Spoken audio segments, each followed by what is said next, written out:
Welcome everyone. Good morning, and thanks for coming. So today we have our second day of these IRL CNRS sessions.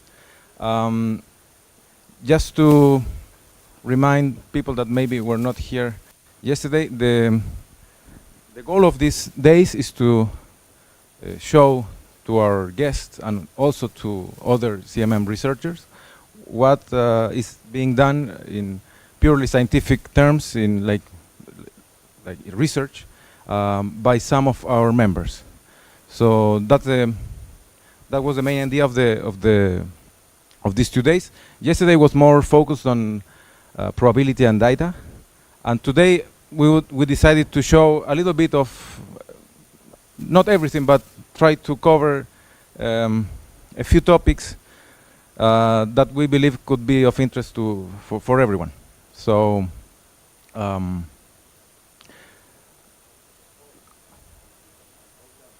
sorry? Ah, yes, and today they are all young.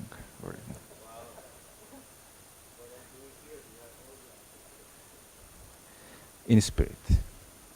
So our first talk is delivered by Rodolfo Gutierrez. So Rodolfo is assistant professor here at the Department of Mathematical Engineering and also a researcher at CMM, of course. He obtained his PhD in France. I think now the name is Université Paris-Cité, Sorbonne Paris-Cité.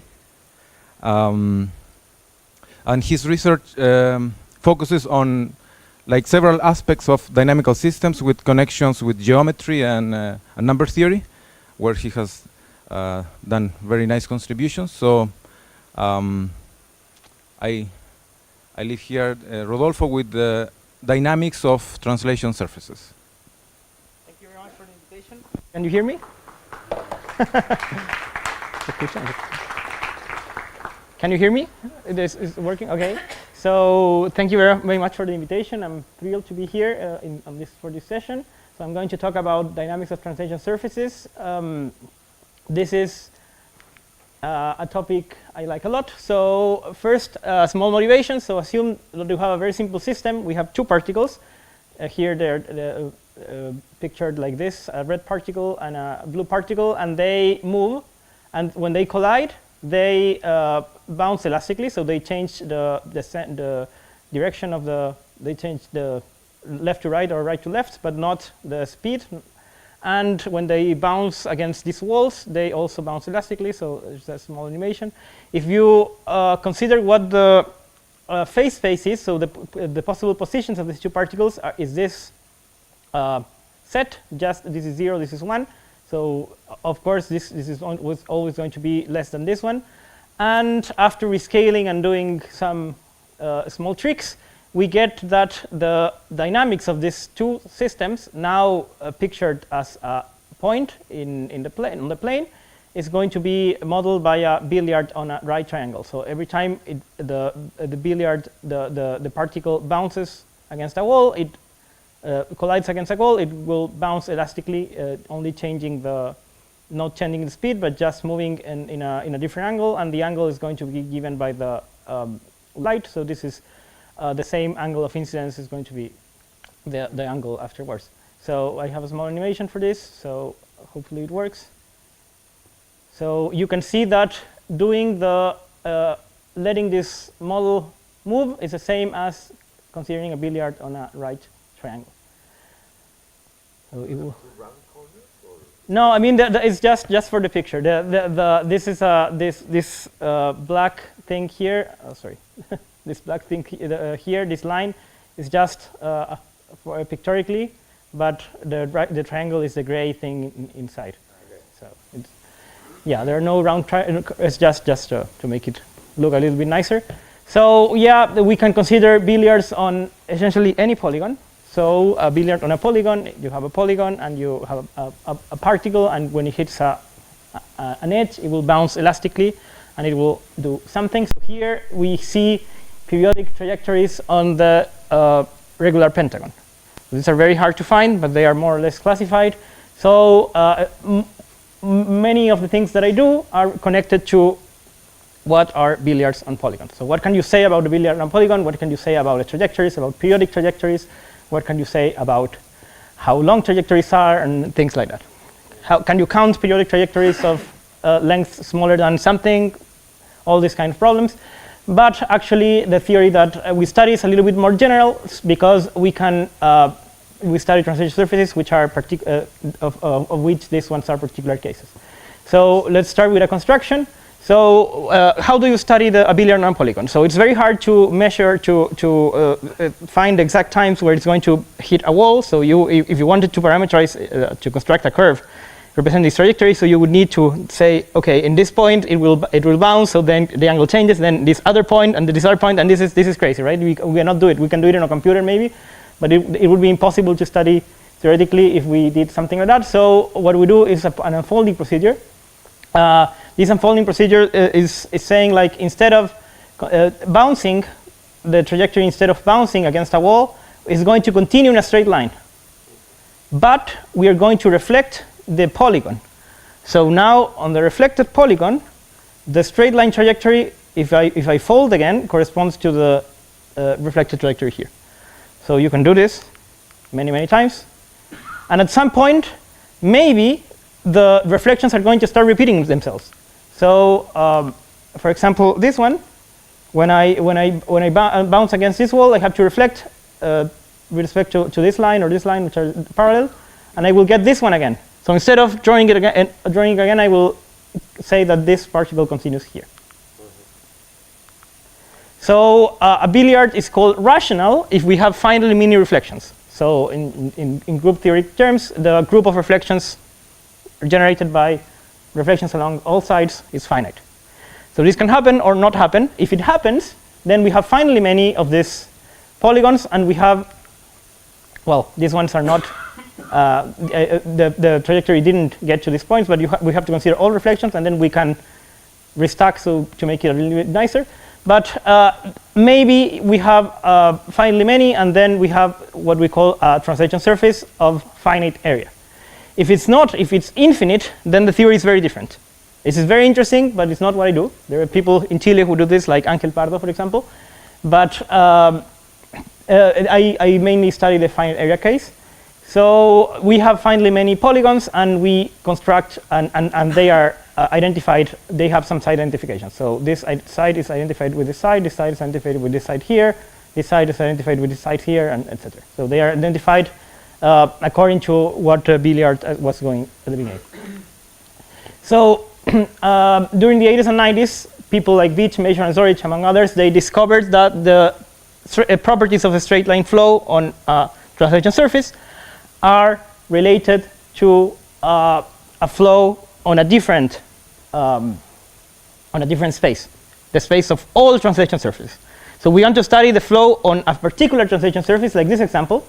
I haven't defined translation surface yet, but think of it as things with side identifications. We want to know what this is doing, billiard on a polygon, for example, or other kind of things.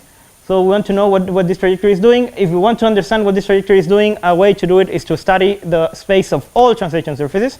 And there is a flow. There is dynamics on this new space, which is called the Teichmüller flow. So the pioneers of this theory were, I think, Veach, Meisner, and Zorich, but there were many other people who were very important.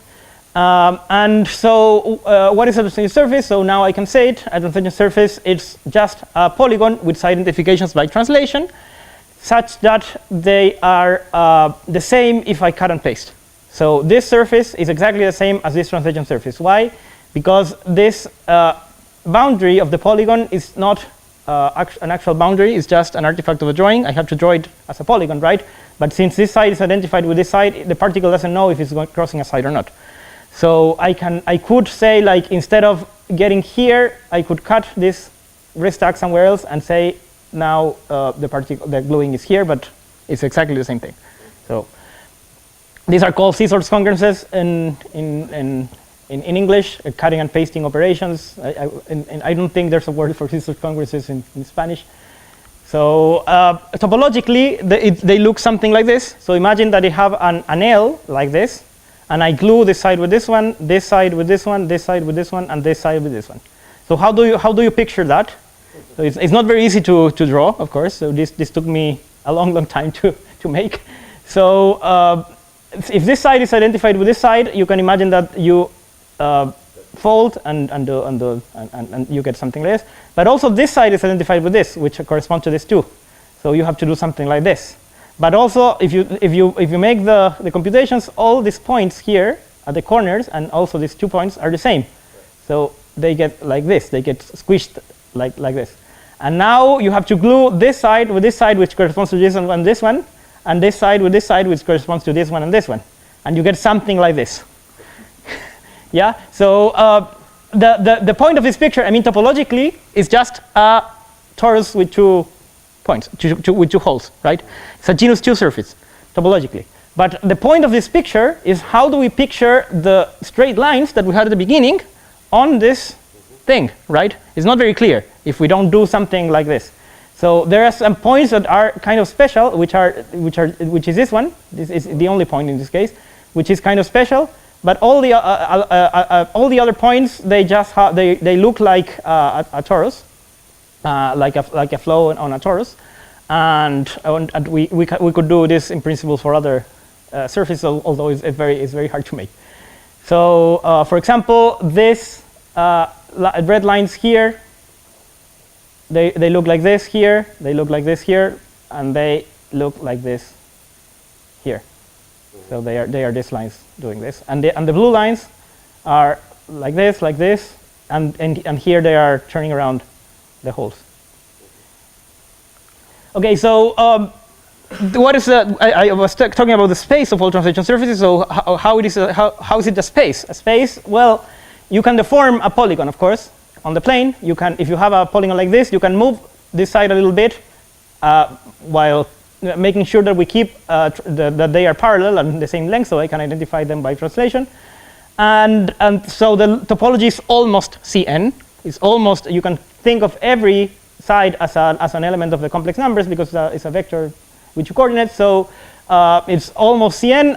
It's not really Cn because there are some surfaces with extra symmetries. So in some cases you try to deform and you think you're going to get to a different surface, but you're not getting to a different surface because there was a hidden symmetry somewhere.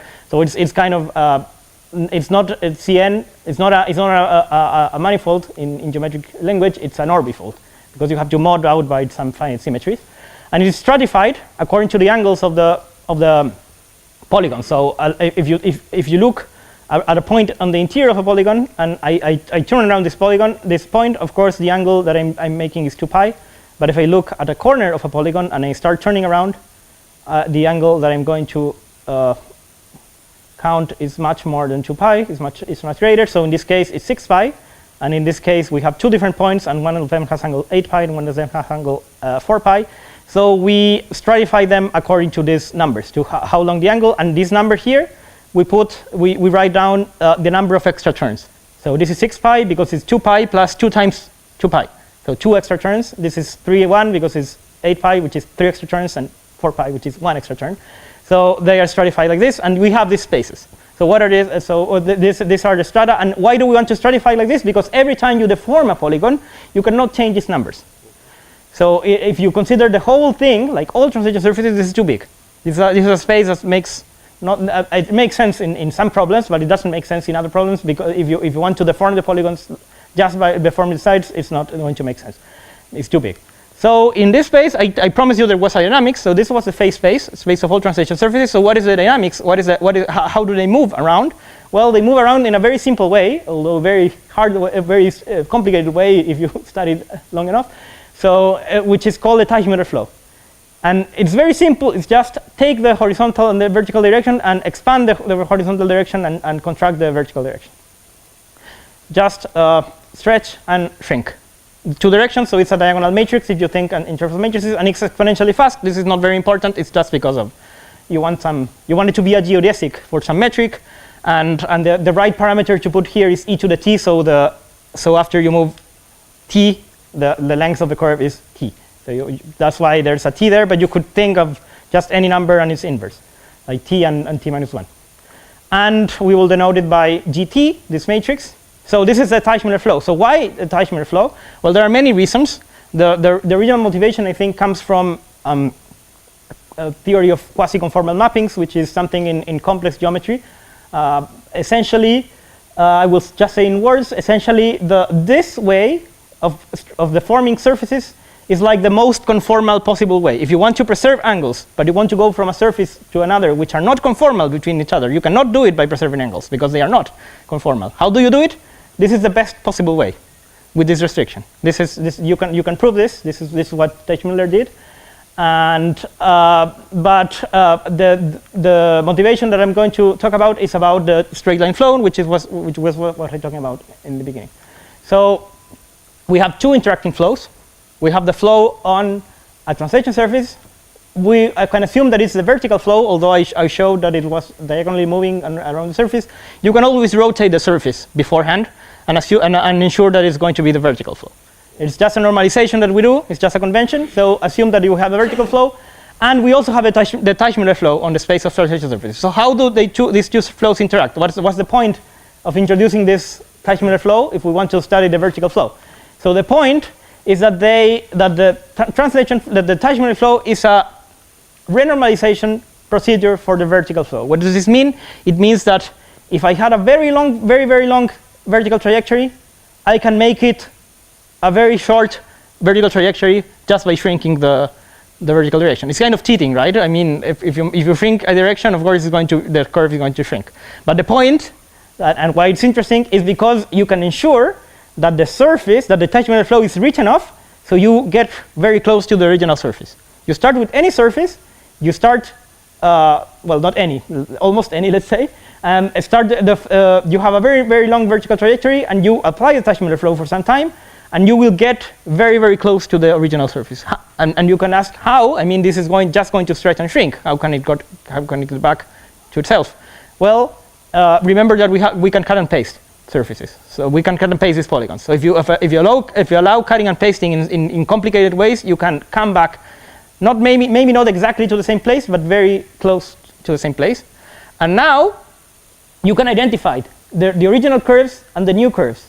The new curve, the new vertical curve is very short, but you can think of it as being in the same surface as before if it's close enough.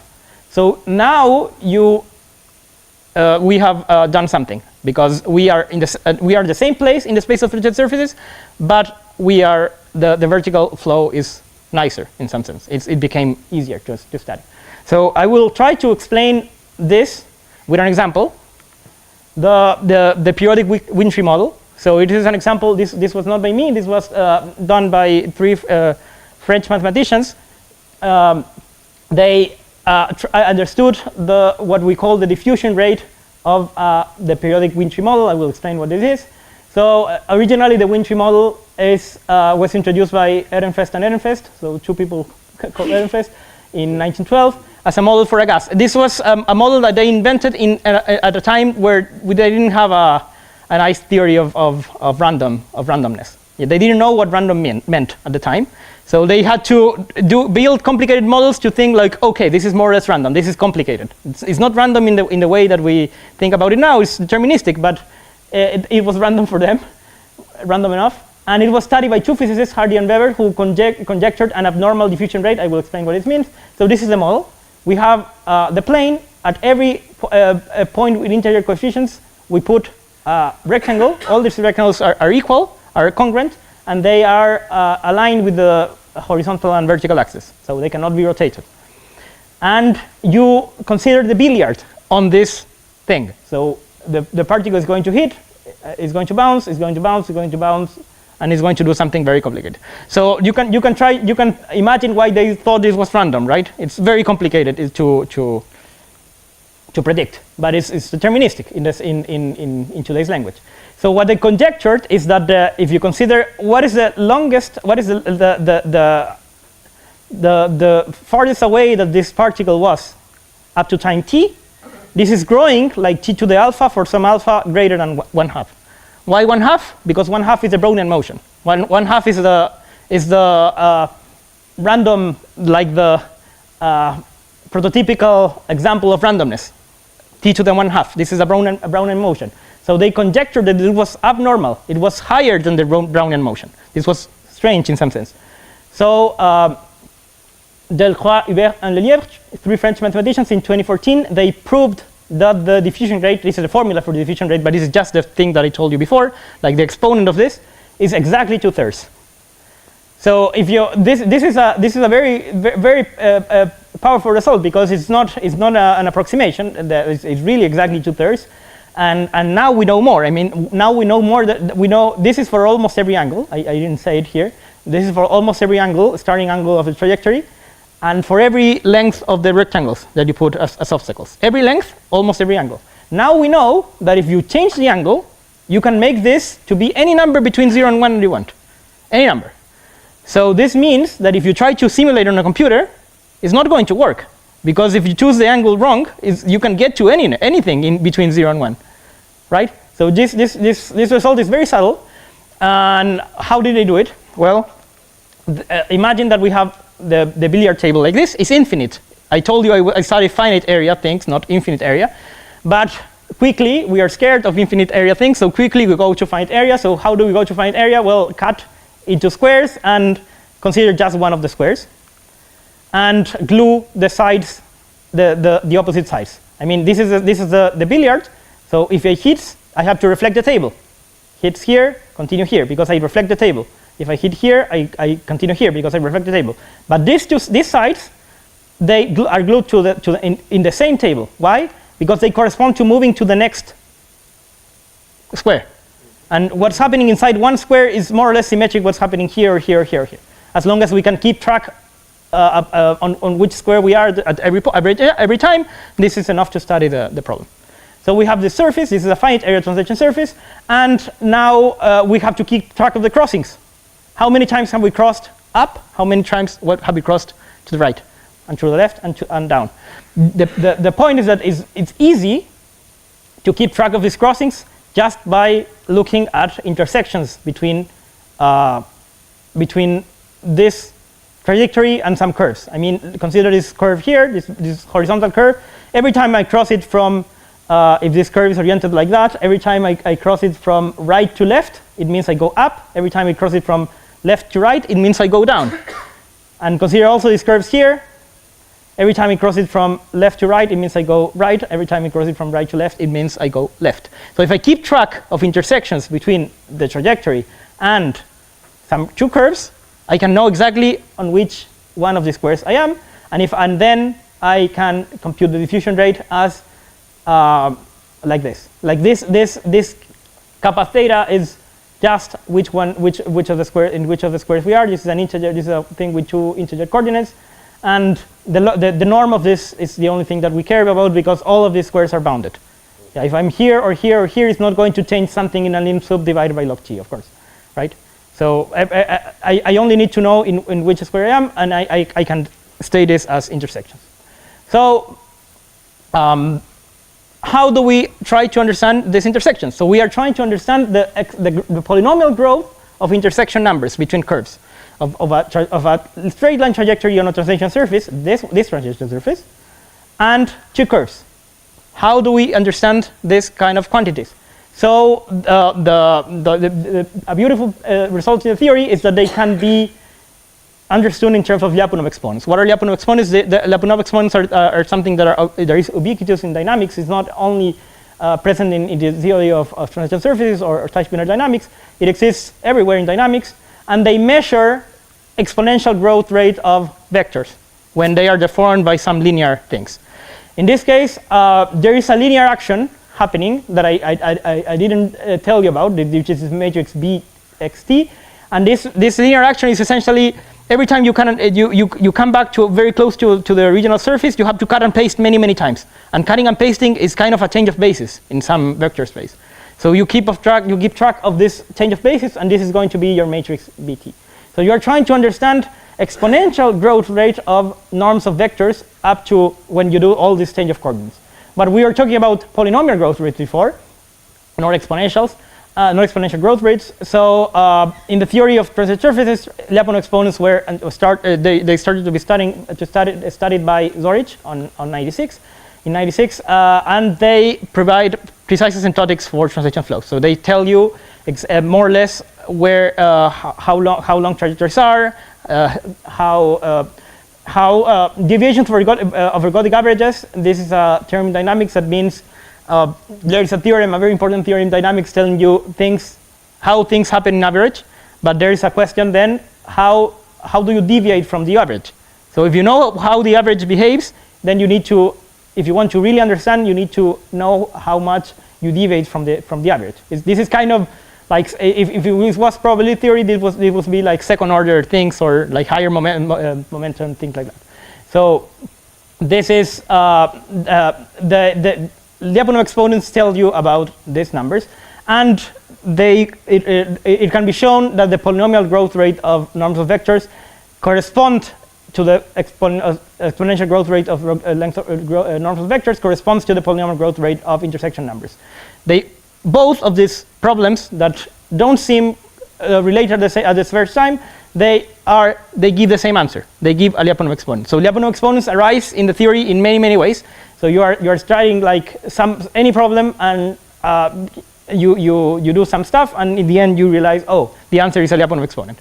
So this happens a lot, and in particular in this problem it happens, although the definition is the exponential growth rate of norms of vectors. So how do you finish the proof? How do you compute the 2/3 if you know that it's a Lyapunov exponent? Well, luckily we know that we can compute the sum of all Lyapunov exponents. Not individually each one, but we can compute the sum. But this surface is very symmetric. This surface here is very symmetric. I mean, you can quotient, for example, by the symmetry reflecting with respect to this line, or respect to this line, or both. You can compute all these new surfaces obtained by symmetries, and you can compute the sum of Lyapunov exponents in each of these new surfaces, and you can prove that the Lyapunov exponent of the new surfaces, the smaller ones, quotients, are going to correspond to some Lyapunov exponent of the original one. So if you can compute the sums of all of these ones, and you know that they correspond to some other Lyapunov exponents, you have many equations, many linear equations that you can solve. I mean, you have like 3 linear equations, 3 numbers you can solve for them. In this case, when you have many symmetries, we can compute Lyapunov exponents exactly. So I'm finishing up. So I was trying to convince you that Lyapunov exponents are interesting. So they arise naturally in the theory of translation surfaces. They measure deviations of ergodic averages. They measure things like diffusion rate. They are very interesting in many senses. So it's interesting to know what they are. So what do we know about Lyapunov exponents? So in 2007, Avila and Viana proved in a very famous paper that the simplicity of the Lyapunov spectrum for stratum components. So what is a stratum component? I told you about strata. So this was prescribing the angles of the transition surface. And luckily, these spaces are not connected anymore. They are not connected. So maybe you have to take a connected component because you want the flow to go everywhere. And now, if you are in a connected component of a stratum, the Lyapunov exponent is simple. This means that all these numbers that appear are distinct. There are no repetitions between these numbers, no coincidences. So this was proven in 2007 by Avila and Viana. Then Eskin-Gozevich-Soric provided a formula for the sum of the positive exponents that I used in the proof before. So how do you know the sum of the Lyapunov exponents? Well, this was a formula provided by Eskin-Gozevich-Soric in another very famous paper. And now last year, together with 4 co-authors, we proved the simplicity of the Lyapunov spectrums of these numbers for another thing, which is not all stratum components. So we care about all interesting subsets of stratum components. Interesting means that they are closed for the dynamics. So if the flow doesn't go outside of this space, and if you take topological closure, for example, you also don't go outside of this space, this is an interesting subspace. What are these subspaces? They are called linear invariant suborbifolds. And we can prove simplicity for some of them, which are called quadratic components. Quadratic stratum components. So what don't we know about Lyapunov exponents? So there are some cases in which there are coincidences. So I told you that the spectrum is simple in this case, and it's simple in this case. But what about all other closed subsets of stratum components? Closed for the dynamics and topologically closed as well. What about all others? Well, in some cases there are coincidences, and some of them are explained by Lie theory. So there is some Lie groups acting and doing some stuff, and this Lie group tells you there has to be a coincidence between this exponent and this exponent. But what about other coincidences? Are these the only ones? The only possible equalities between Lyapunov exponents, the ones coming from Lie theory? And we think they are. We think that algebra provides the answer for this problem. But it's not very easy to prove. I mean, we've been trying for a long time. We believe we are close, but every year we believe we are close. So this is an interesting question. And another interesting question is, what can we say about a surface that has many coincidences? So if we have a surface that has all the Lyapunov exponents are 0, for example, something crazy, well, that's not possible, but maybe there is one which is 1, all the other ones are 0, this is possible. And all these surfaces, for example, are classified, and there are only 2. Up to the forming by matrices or trivial things, let's say, there are only 2 surfaces with a completely degenerate Lyapunov spectrum. So all Lyapunov exponents are 0. These are completely classified.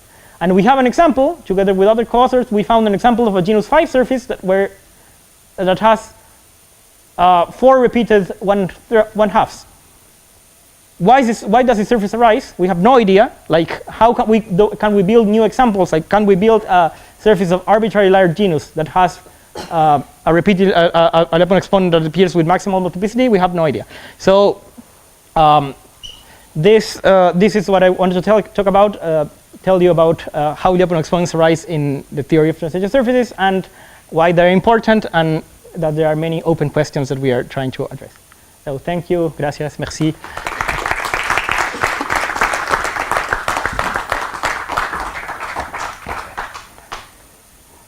Are there any questions or comments for Rudolf?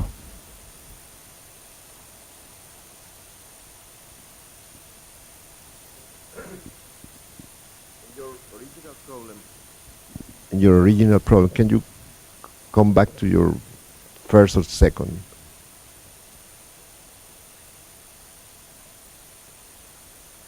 Like in the billiards? Yeah, there. What happens if you add gravity? If you add like more Gravity. Like you mean if it gets there, then it doesn't go outside? No, you have a gravity. You have a Gravity. Oh, sorry. If you add gravity, yeah, we imagine that this is happening on the floor, right? It's a billiard table. So but if you put it like this, then I don't know. I mean, it's been interesting. Like we've been studying like elastic reflections, right? But people try to study what happens if we think that they are different fluids or something. Like if the particle is going to hit, then it's going to change the angle because it's not the same density or something anymore. So this has been studied. I think like gravity, it hasn't been studied yet. But I would imagine that it's going to sink here, right? Like it was going to. Because the energy has to be conserved. Yeah. So it doesn't sink. Yeah, I don't know. It's going to do something. Yeah, this would be a completely new problem because you cannot do this trick, right? You cannot do that. And if you cannot do that, it doesn't follow the theory of translation surfaces. So yeah, I don't know what happens, but I think it's interesting. It would be interesting to, like, at least for this example, to simulate and see what's going on. Thank you very much, Rodolfo. Very nice talk. This is a nice question, but if you go back to the first also motivation where rotate yeah, this one. So actually you end up by finding what is the group generated by these rotations and when you complete the. Okay, but is there a way of understanding in the other way around? Like given a finite group, in which cases it could be associated or come from something like this, by this operation of a sort of. Yeah, that's an interesting question. I don't know about finding reflections like this. What I do know is, for example, this is not an example of this, but imagine that you have like a long strip, and it's identified like this and like this, like a long torus like this.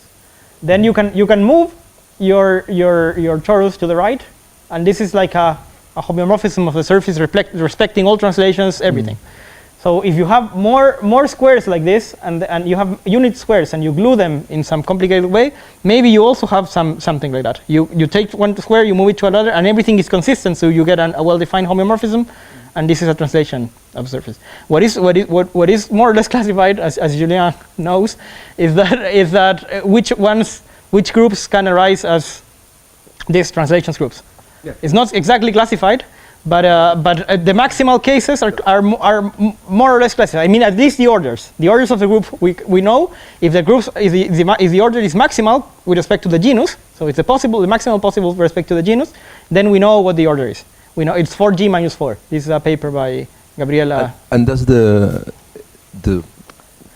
properties of the group eventually, could that tell you something about the Lyapunov exponents? If yes, I guess so. I mean, this is something that we've been trying to investigate. So in particular, so everything I told you about here, about simplicity and all of that, is about generic surfaces.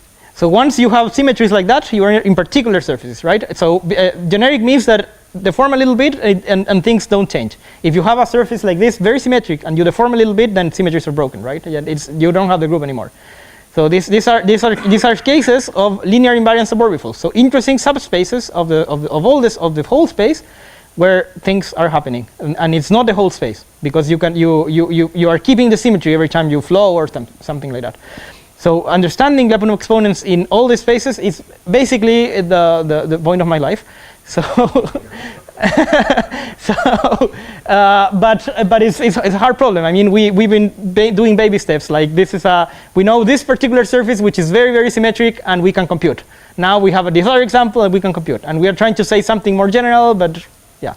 So yes, you can say stuff in some cases. We believe there is some algebra and number theory in something coming, telling you exactly what's happening, but we haven't found it yet.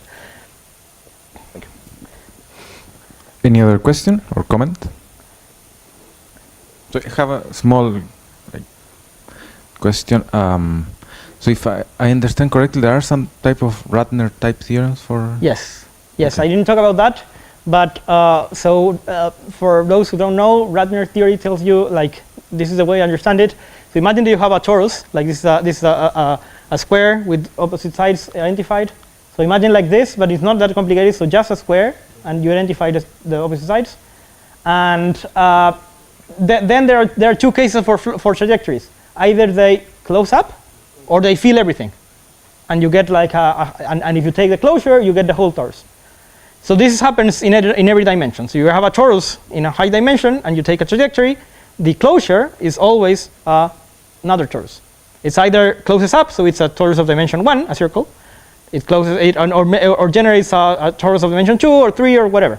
So it's always going to be a torus. So Ratner theorems are much more general than that. So they have a group, a Newtonian group acting on a space, blah blah blah. But they have this is basically the result.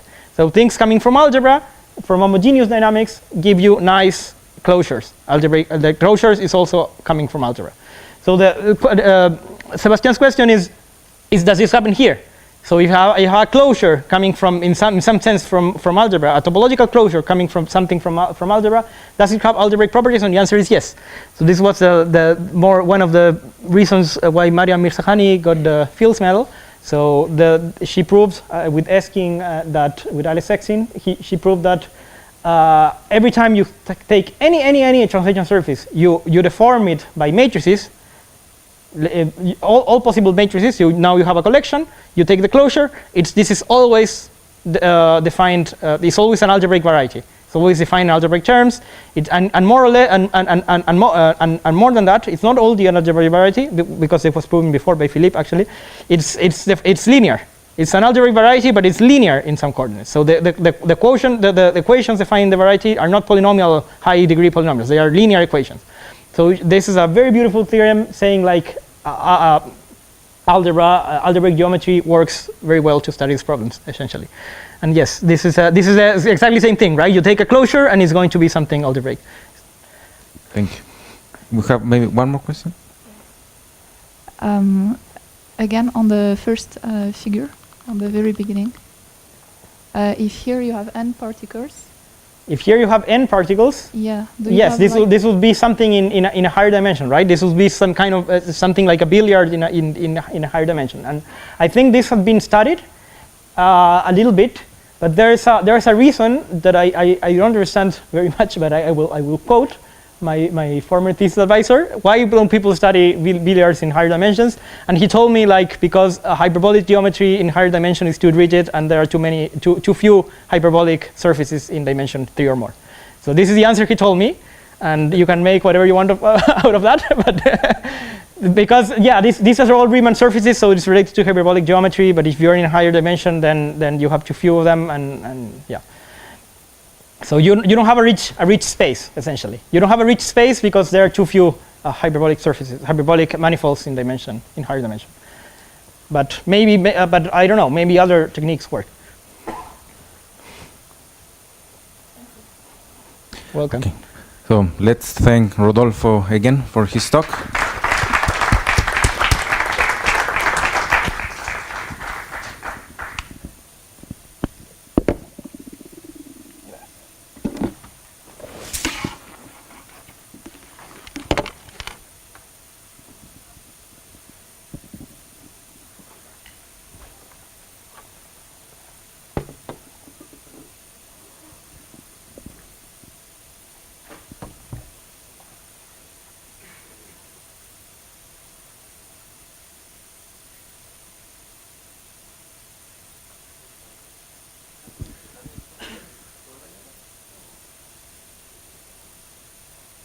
José,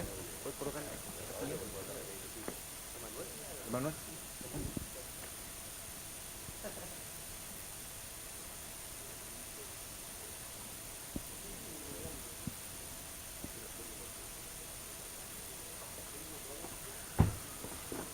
Merci, Emmanuel.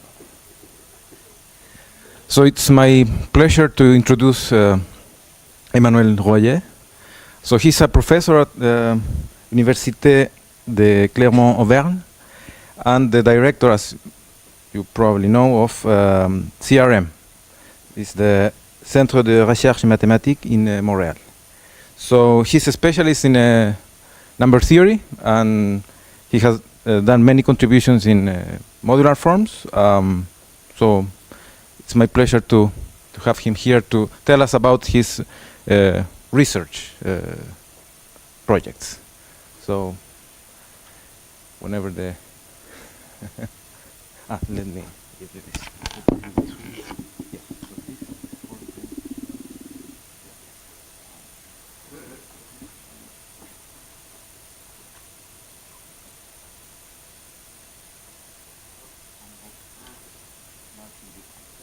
Okay.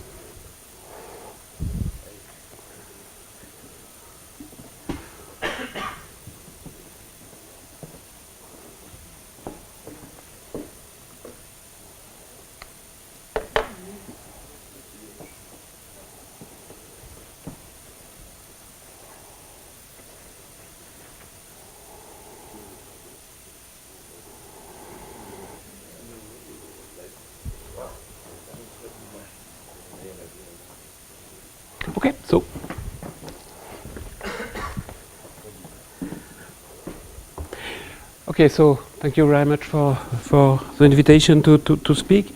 So I will explain you some new works on quasi-Jacobi forms. I will explain what this is in collaboration. Okay, now I live in Montreal, but I continue to work with my collaborators and friends, François Dumas and François Martin.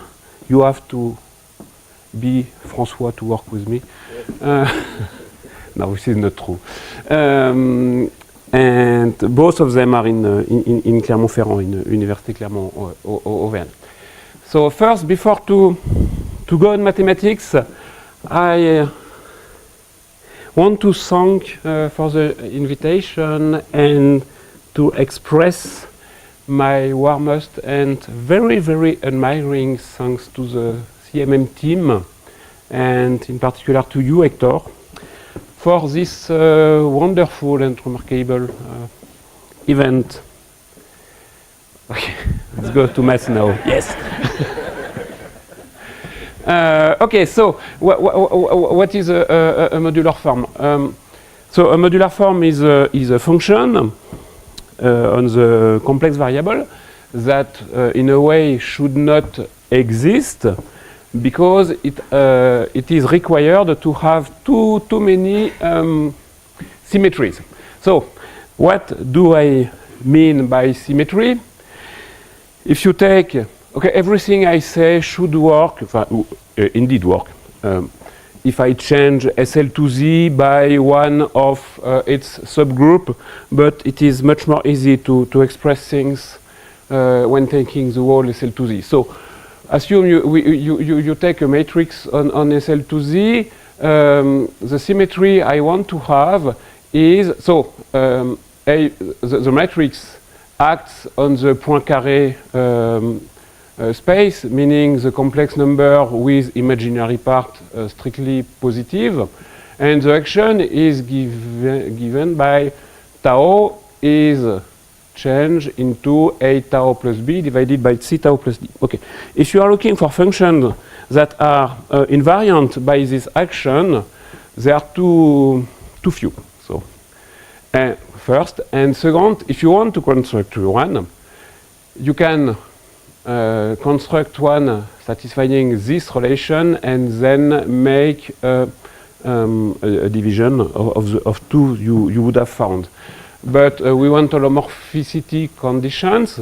I mean, this part is only, okay, either algebraic or geometric, but we want to enter analysis, and we require some what we call cusp condition or growth condition, if you prefer. You can see that such a function is one periodic. Okay, if you take the translation matrix 1, 1, 0, 1, and because it is one periodic, it has a Fourier expansion, and we require that the Fourier expansion has no negative terms, meaning no terms with negative index. Okay, so the Fourier expansion is like that, and it is quite classical, completely classical, that you can prove that the set of these functions satisfying this growth, this is some kind of growth condition, is, okay, this is a vector space. The vector space is finite dimensional, meaning if I fix K here is termed to be the weight of the modular form. So each space of these functions with fixed K are called modular forms of weight K. If each of them is finite dimensional, dimension is about K divided by 12. And if you take everything, then you have an algebra. And I want you to really understand that we denote it by M. So I wrote it twice. And this algebra is generated by two special functions that we call Eisenstein series. If you have Eisenstein series for any k larger than 4, okay, even k, otherwise this is 0. So for any even k larger than 4, you can build such an Eisenstein function the following way. So you take points in the lattice generated by 1 and tau living in the Poincaré subspace, and you take the inverse of your point to the power k. Okay.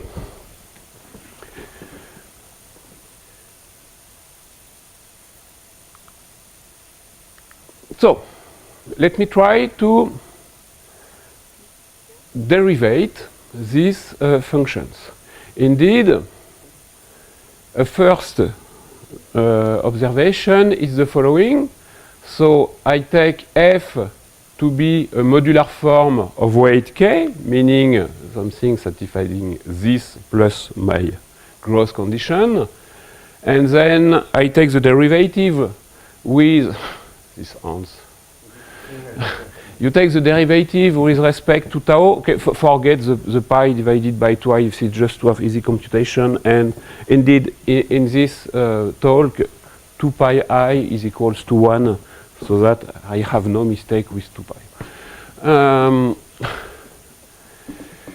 Okay, and if you derivate and remove the weight times the function f times E2, then you build, I will explain what is E2 just after, but consider this. You can check that this is a derivation, meaning in an algebraic derivation, that sent a modular form of weight k to a modular form of weight k plus 2. Another word, SE. So SE is what? This is this one extended to the whole algebra. And this derivation is a derivation of the algebra M. So what is E2? Because I explained you just before that this exists only for k larger than 4. Why? Because otherwise this series is not absolutely convergent. It is convergent but not absolutely, so it should not even exist. So we construct E2 being very careful with the order we make the summations, and we decide to do it that way. We could use another way, but indeed the results would be essentially the same up to constants. And the fact is that, so I showed you that this one is a derivation on the full algebra. And why are we constructing this? The reason is that if you try to derivate a modular form, so assume that f here is a modular form of weight k, then I take the nth derivative. The result, okay, it is quite complicated. I will explain all the notation, but at least you can see that this is not a modular form. Meaning, if it would be a modular form, then here I would have the nth derivative of f, okay, because I took the whole transformation. So, because the derivative of a modular form is not a modular form, the introduction of this new derivative is an answer to this problem. So, let us try to okay, so now my first answer, I have a problem, the stability by derivation. I solve this problem by changing the derivation. Let us try to do the same another way. So if I compute, so my departure point is this transformation, and I take the nth derivatives of this derivation. What I get is this thing. So what is this? This is a polynomial in C divided by C tau plus D. Okay, so all of this is just C divided by C tau plus D to the power R. Okay, and the FR of tau are holomorphic functions not depending on A, B, C, D on your matrix. Okay, so what is the derivative? This is a polynomial in C divided by C tau plus D, whose coefficients are holomorphic functions. Okay, and this is my model for what we call quasi-modular form. So what is a quasi-modular form? It is a holomorphic function, and it has a weight that you can see here and a depth that you can see here. So here the depth is n because I took the nth derivative. And such that if you make the transformation, so this notation f slash k gamma is just this one. Okay? So if you take this derivation, this action, f slash k transform like a polynomial in terms of this function that sends your matrix to the function C divided by C tau plus D, and whose coefficients are holomorphic functions. And we had some analytic condition on any of the coefficients. I won't spend too much time on this condition because it is quite natural. And indeed, it helps you to, at the end, obtain finite dimensional vector space. Okay, so remember, x is this function from SL to Z to the holomorphic functions. So you can take its derivative. Yes, you can take its derivative, and the derivative is minus x squared, meaning that this space, so this one is the whole space of quasi-modular forms of any weight, any depth. Okay, the depth is, remember, the depth is degree of the polynomial. So it is stable by derivation, and what we can prove is that this new algebra I built is generated over modular forms by E2, or in other words, that the quasi-modular forms are polynomials in E2, E4, and E6. It has implications in many parts of mathematics. For example, we met in the talk just before the square-tiled surfaces H square. Indeed, in H square you can make countings and even orbitwise countings, meaning you can describe orbits on SL2Z of the surfaces here, and the number of surfaces in this stratum is given by quasi-modular forms. This is something I did a long time ago with Lelièvre. You had a picture of Samuel, the talk before. And, okay, please. Another way it appears in a differential equation, E2 indeed allows to describe solutions of some type of equations like Chassis and Palévé 6 equations.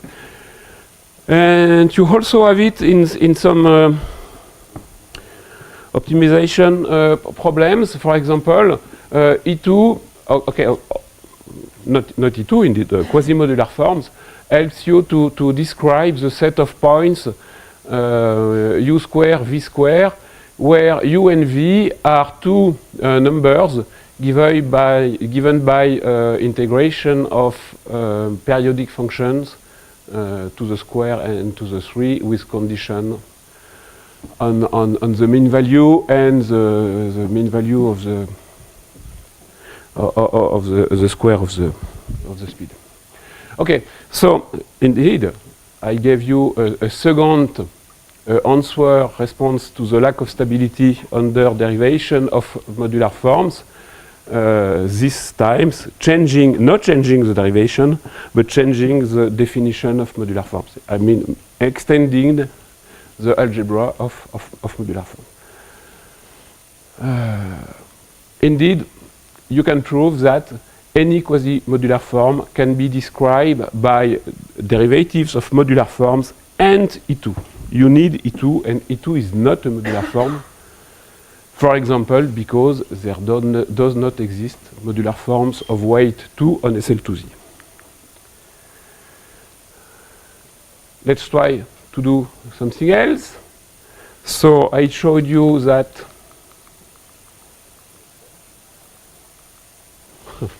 the derivative of a modular form is not a modular form, but maybe we can make some kind of combination of derivatives of modular forms to obtain a modular form. It has been done by Rankin and Cohen in the 70s. So if you take F to be a modular form of weight F and G a modular form of weight L, then you compute the R's derivative of F and the N minus R derivatives of G, and try to build combination of this to obtain again modular forms. And indeed, you can prove that up to a constant here, the only way, the only combination that work is given by this binomial coefficient. But if you take these binomial coefficients, then this product of a modular form of weight k and L gives you a modular form of weight k plus L plus 2n. And this is valid for any n. Okay, so I have a whole family indexed by the positive integer, the non-negative integer of bracket of bilinear forms between spaces of modular forms. Indeed, this, so at the beginning it was already a nice result to have this, but when you make computation, you can discover many relations just between modular forms just because of the existence of this. And we tried with Dumas and Martin to find algebraic explanation of why we have so many many relations. It has been begun in 1994 by Donzaguier, who introduced the notion of modular algebra, but he was himself not very satisfied of this notion. So we tried to explore something else. And indeed, what we explored is the notion of what we call formal deformation. So what is... Wow. So what is formal deformation? The formal deformation is just a collection, a family of bilinear maps, mu j here, between an algebra. Okay, so a bilinear map on A, that you take two elements in A and you get an element on A, such that mu0, so the first term here is the usual product. You can see here, if you take n equals to be 0 here, then what is fg0 is just f times g. Okay?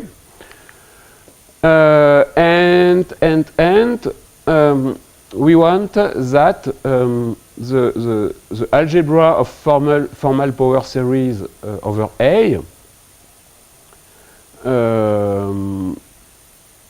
So on this you define a product extending this. So what does mean extending?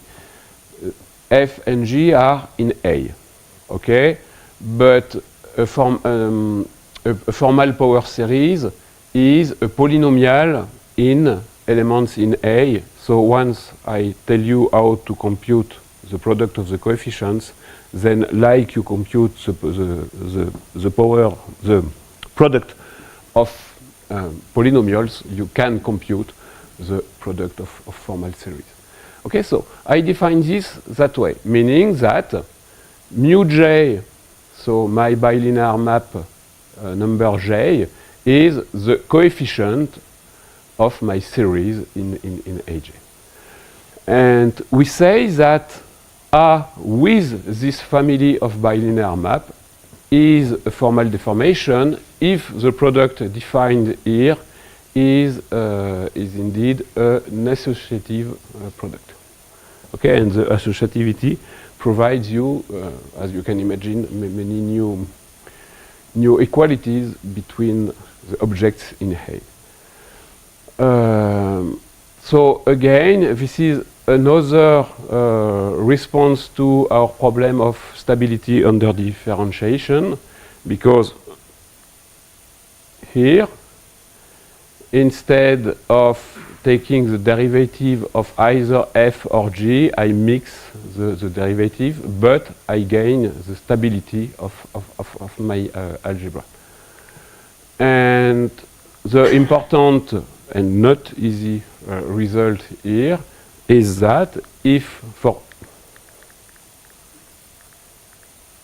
you take for A the algebra of modular form, if you take for mu j the jth Rankine-Cohen bracket, then you can prove that the algebra of modular form is a formal deformation with these brackets.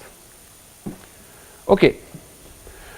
So all of this is quite known now, and we tried to consider a new family of not modular forms anymore, but some kind of two variables modular form. Meaning we add a new variable. Okay, so let me show you and I'll come back after. We will define functions on H cross C, where H again, tau lives in H and Z in C. And we have an action of SL2Z on this new set. So the action on the tau variable living in H is the same. Okay? And the action on C is given by C divided by C tau plus D. We also have an action of Z square, which is more easy. Tau is unchanged, and Z is changed into Z plus lambda tau plus nu. So with this, because we have an action on H times C, we have an action on functions on H times C that is divided the following way. And so I introduce this new notation. What is the action of my matrix and my pair on integers on the function f? It is defined by these things. Okay, so if you have a one variable function, then you can think on it as two variable functions, and a modular form is a special case of this with one variable. Okay, and what we call a Jacobi form of index 0, today you can forget the term index 0. Indeed, we can do the same with any integer instead of 0, adding here some kind of quite complicated exponential, but we use only index 0 today. And a Jacobi form is a function that is invariant under this action, meaning that this quantity is equal to f of tau and z for any matrices A, B, C, D in SL2Z and any pair of integers lambda and nu. Okay, so we had analytic conditions, but I do not want to spend too much time on this, but I want to give examples. And any modular forms, I just tried to explain, is a one variable Jacobi form. Okay, the usual Weierstrass function is also so defined, for example, the following way. So is a Jacobi forms of weight 2. So I name J2 the space of Jacobi forms of weight 2. And as you can see, they have relations with modular forms indeed, because the Weierstrass function is defined the following way, okay? But it has some kind of, it has a Laurent expansion, and the Laurent expansion has a term 1 over z square, but the holomorphic term has coefficients that are indeed Eisenstein functions here. Okay, and okay, now you have two variables, so you can derivate two ways, either with regard to tau or with regard to z, and the derivative of the Weierstrass functions is itself a singular Jacobi forms of weight 3. So the weight is increased by 1. And because modular forms are constant with regard to z, the same is valid. Okay, the derivative, the z derivative of a modular form is again a modular form which is 0. Okay, so the stability with regard to z is not really a problem. And so von Ittersum, and in a different and independent way, Dumas, Martin, and me, proves that the three singular Jacobi modular forms, so Weierstrass, its derivative with regard to the complex variable and the fourth Eisenstein series. So first, they are algebraically independent, and they generate the algebra of singular Jacobi forms the same way that E4 and E6 generate the modular forms. Indeed, you can deduce from what I say that E6 can be expressed as a polynomial in this. Okay, so I miss a bit of time, but no problem. You remember that I introduced... No. Siri wants to help me. I explained how introducing the second Eisenstein series E2, I was able to produce what I called the Serre derivation. So we try to do the same here. So we go from here. You can show that, okay, it is stable by derivation by z, but not by tau. So yeah, I want to introduce a new, at least, maybe 2, maybe 3, I don't know, but new elements here to get a bigger algebra that is stable by the tau derivation and that remain stable by the z derivation. We do that using what we call the Oberdix derivation, because Oberdix seems to be the first to study it. So we introduce two variable Eisenstein series of weight 1. Again, we have convergence issues, so we have to be very careful in which order we make the summation. If you do not like that, indeed, you can use this equality as a definition. This one is also defined the following way. So, in a way, it is some kind of derivative of the Weierstrass function. And we built a new derivation. So, first we take the Serre derivation I introduced just before, and we deal with the z problem. So, here we have E2 times f. Here we add E1, the new function we introduced, times dz of f. And indeed, we can prove that this helps us to have a new derivation that stabilizes the algebra of modular forms. A second thing, and I spent 1 minute on this, 45 seconds. So here we introduce a new derivation. Now we want to introduce an expansion not on the derivation but of the space, meaning that we try to build quasi-Jacobi forms. So how do we do that? Exactly the same way we did for Jacobi forms, meaning that, okay, we made many computation, but essentially you take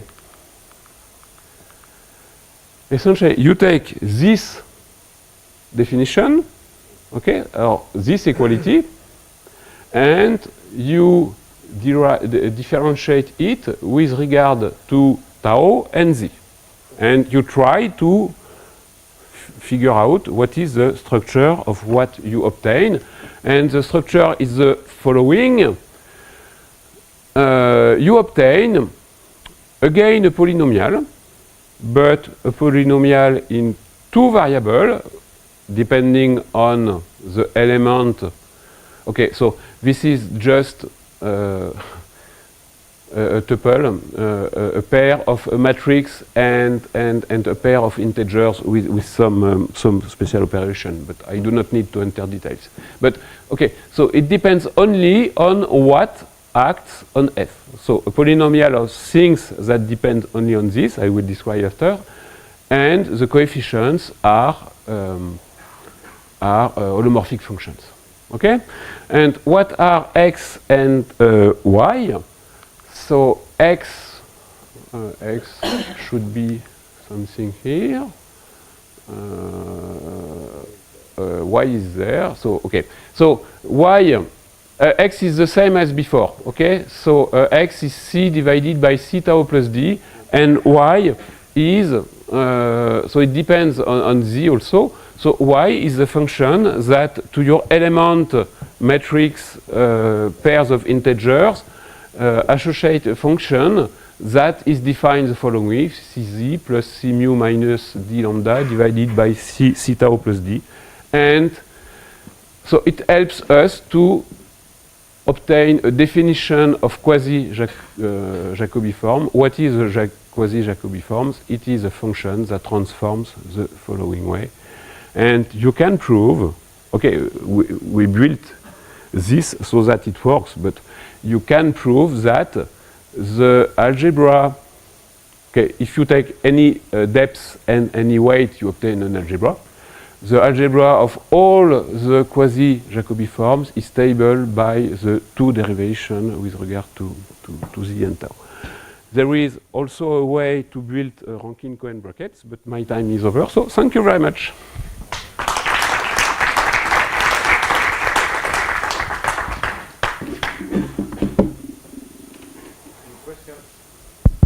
Any question or comment for Emmanuel?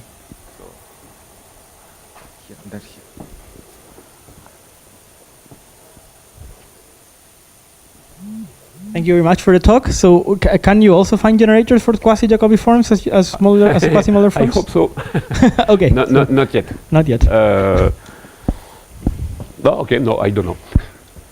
Okay, thank you. That's your job.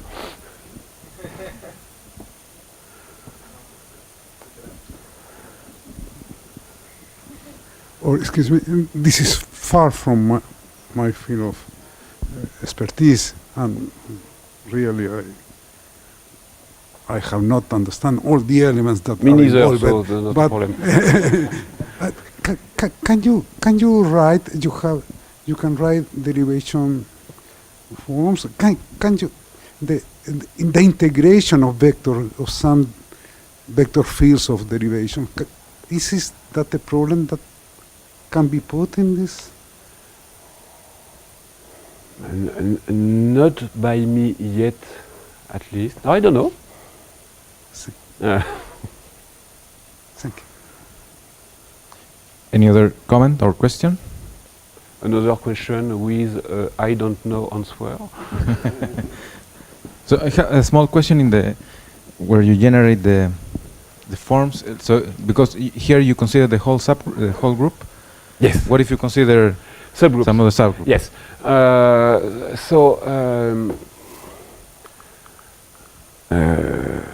If I can again speak with.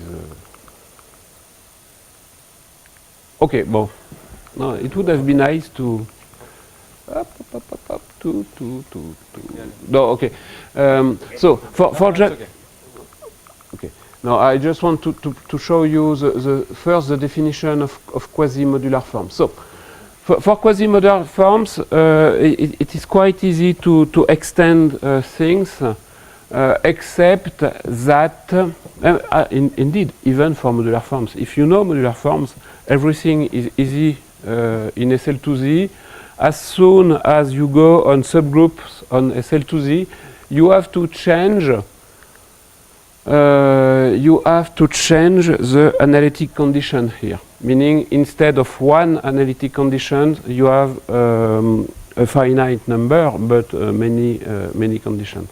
Why? The reason is that SL2Z acts on Q, the rational numbers, very easily, meaning every rational number is in the same orbit under SL2Z, thanks to Bezout.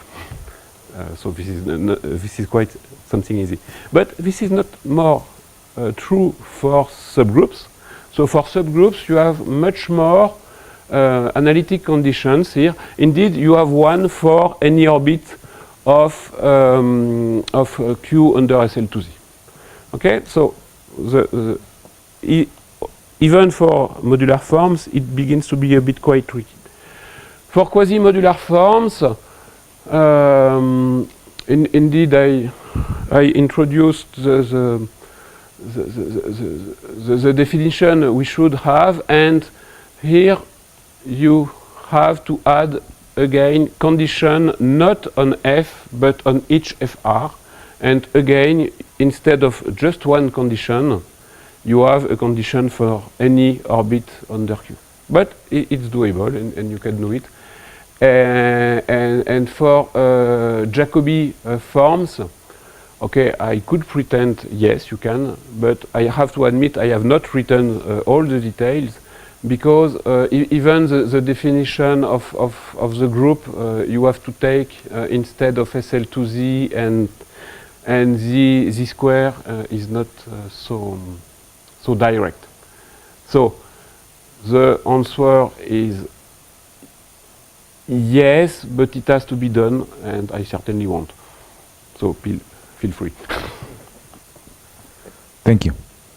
So if there are no more questions, let's thank Emmanuel again. Thank you. So now we have a coffee break, and we come back in maybe 25 minutes or so.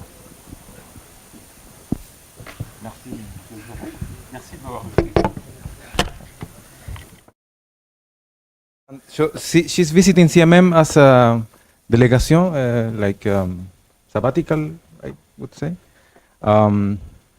since last year. So her research lies in many aspects of combinatorics on words, and its relation with theoretical computer science, numeration systems, dynamical system, a little bit of geometry, I think, if I'm not mistaken. So, and today she will tell us about combinatorics on words and billiards. Thank you for your introduction. So first, I would like to say that I'm extremely glad to be here at CMM this year, and that also that I am happy to present my field, combinatorics on words, and one of my work, combinatorics on words and billiards. So my presentation will be divided into 3 parts. First, I will introduce combinatorics on words and tell you why billiards are an interesting object in combinatorics on words. Then I will present you some classical results about the combinatorics of words of billiards. And last, I will present some recent results that I obtained together with Léo Vision, who is also in CMM now, and who is here.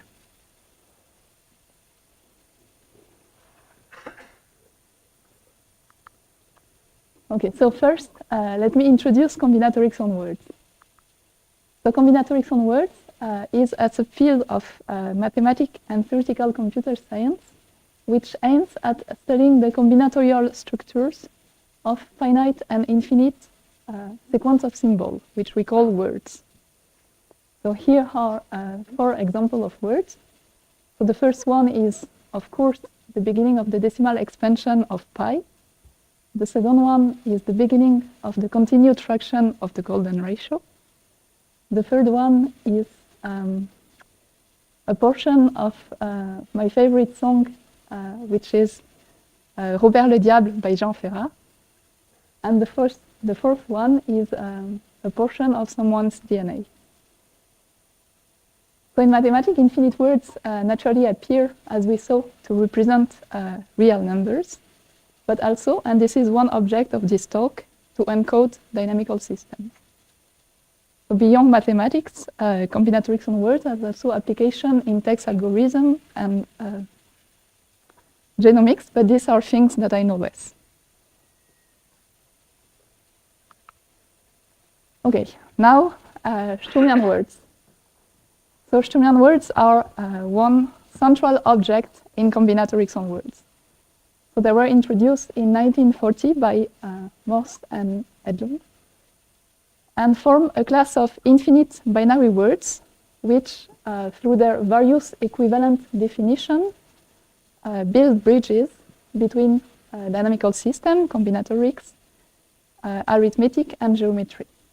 And one big question is to determine whether or not these bridges still exist in higher dimension, that is, whether or not the class of ternary, quaternary, and more generally, dairy words that you obtain when you generalize each of these definitions on larger alphabet still coincide or not. So today, I will focus on one dynamical generalization of Sturmian words, hypercubic billiard words, which denotes the coding of the trajectory of a billiard ball inside a cube of dimension d, and on two combinatorial quantities that characterize Sturmian words, the complexity and another abelian complexity. Okay, so now I will define hypercubic billiard words, and first, hypercubic billiard. So hypercubic billiard is exactly what you feel it is. So a ball initially located at the position 0 in the unit cube of Rd is launched with an initial momentum theta. So the ball moves along a straight line until the moment when it reaches a face.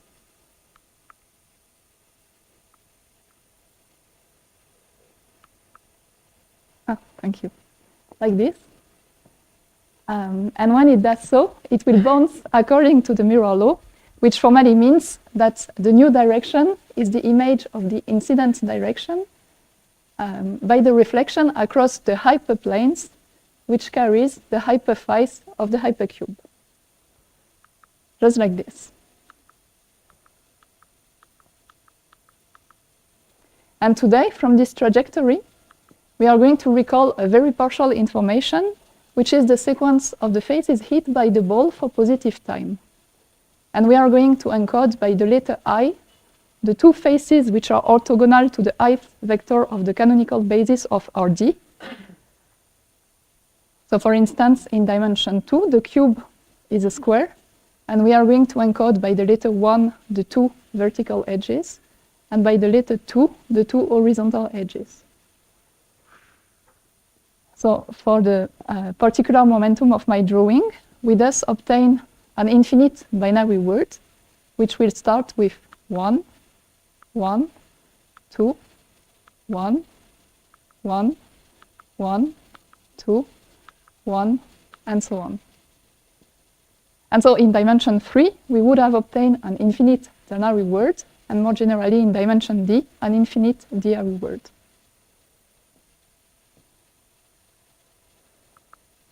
Okay, moreover, today we are going to focus specifically on hypercubic billiard words generated by momenta with rationally independent coordinates, or equivalently, on hypercubic billiard words with rationally independent later frequencies. So by rationally independent, I mean that the frequencies of the later are linearly independent over the field of rational number. So under this assumption, the trajectory of the ball is dense in the hypercube. So we capture the most interesting dynamics of the setting. Second, under this assumption, the faces are hit one by one. So this means that the definition of billiard words that I gave you is non-ambiguous. And third, and most important, and this is in fact the reason why we focus on hypercubic billiard words with rationally independent later frequencies, is the fact that in dimension 2, so square, square billiard words with rationally independent momentum are exactly Sturmian words. So if we want to study generalization of Sturmian words, we want to focus on billiard words with rationally independent later frequencies.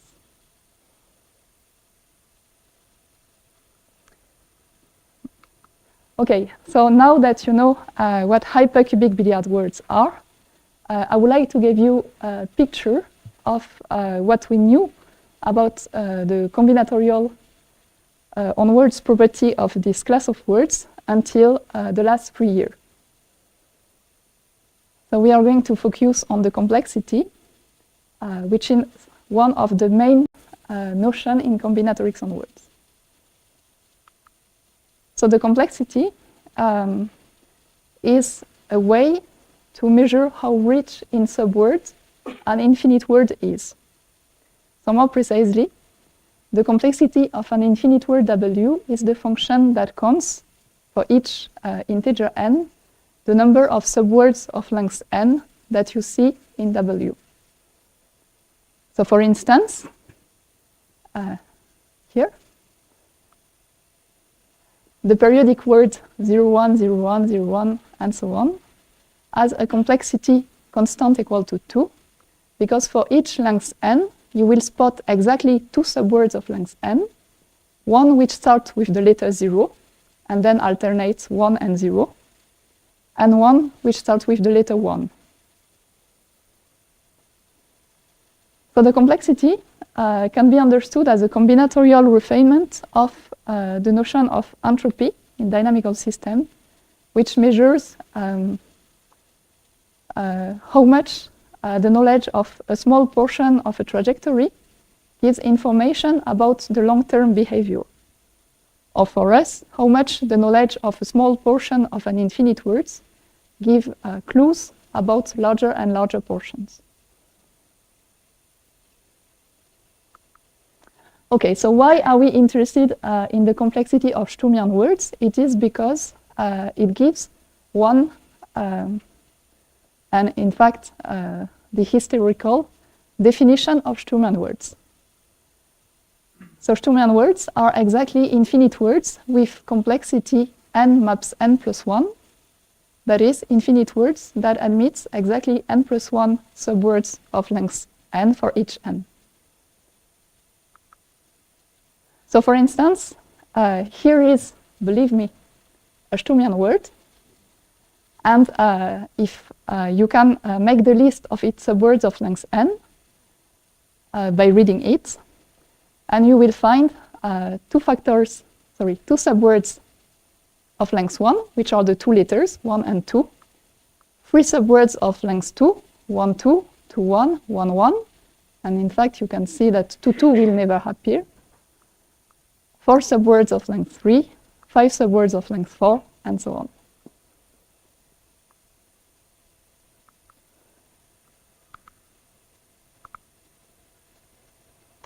It's reverse.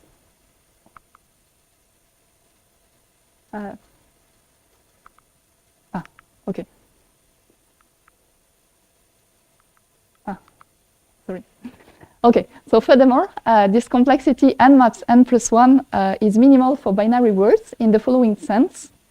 If W is a binary word, and if you manage in W to spot one length n for which you count strictly less than n plus 1 subwords of length n, then your word has rationally dependent letter frequencies. Hence the question, what is the complexity of hypercubic billiard words when the dimension is larger than or equal to 3? And is this complexity still minimal among diary words with rationally independent letter frequencies? So this question was first raised by Rosy in 1983. For d equal to 3, so in dimension 3, Rosy conjectured that the complexity of any cubic billiard words with rationally independent letter frequency to be the following polynomial, n squared plus n plus 1. So this expression was proved 11 years later by Arnoux, Mauduit, Shiokawa, and Tamura, who in their turn conjectured the general expression of the complexity of hypercubic billiard words not to be the polynomial nd plus nd minus 1 and so on, but the following sum of binomial coefficients. So the minimum for k from 0, the sum from of k for k from 0 to the minimum of n, the length of the subwords to the dimension minus 1, of factorial k, n chooses k, d minus 1 chooses k. So if you had 1 minute, you could quickly check that when you take d is equal to 2, so when the cube is a square, you find back the complexity n plus 1 of Schumann words. And that if you take d equal to 3, you find n squared plus n plus 1, the complexity that was already proven. So this generic expression was proved 1 year later by Baryshnikov, however, under one extra assumption, that is that the inverse of the letter frequencies are also rationally independent. And it was proved again 14 years later by Bedarit under a weaker and this time optimal assumption, that is that the inverse of the frequencies of any three letters must be rationally independent. So this last condition, which I will denote club suit, is extremely strange in the following sense. We have no meaningful dynamical understanding of where it comes from. Okay, so now next question, is this complexity minimal amongst DRE words with rationally independent letter frequencies? And the answer is a big no. So on the first hand, we know that the expression that we obtain is a polynomial of degree d minus 1, okay? And on the other hand, due to a work of Tiedemann, that the minimal complexity of a DRE word with rationally independent letter frequency is linear with a linear coefficient d minus 1. Okay, so hypercubic billiard words are much too rich in subwords to be a good generalization of Sturmian words. Furthermore, we are aware of some other DRE generalization of Sturmian words. For example, Arnold-Rossi words, which emerge from arithmetical context, which enjoy the minimal complexity. So which looks like better generalization. So if I summarize what we just saw,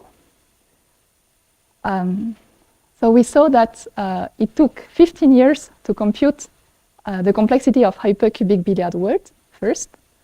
Second, that the expression that we obtain is still not well understood in the sense that we have no meaningful explanation for the club suit condition. And third, that the complexity has nothing to do with that of Sturmian in the sense that it's not minimal anymore. So for this reason, hypercubic billiard words have been forgotten, while some other generalization of Sturmian words, and especially Arnold-Rossi words, have been much studied.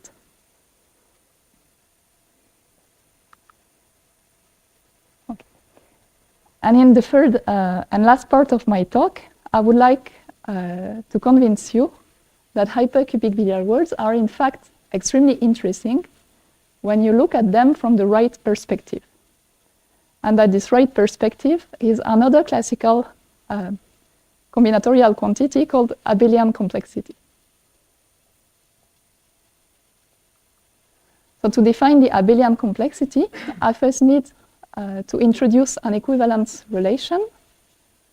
So we say that two finite words are abelian equivalent if and only if they are written with the same letter that appear with the same multiplicity. In other words, if and only if they are anagrams. So you all know what an anagram is, but I cannot resist to give you my favorite one, which is the following. So the word 12 plus 1, written on the 26-letter alphabet, is abelian equivalent to 11 plus 2.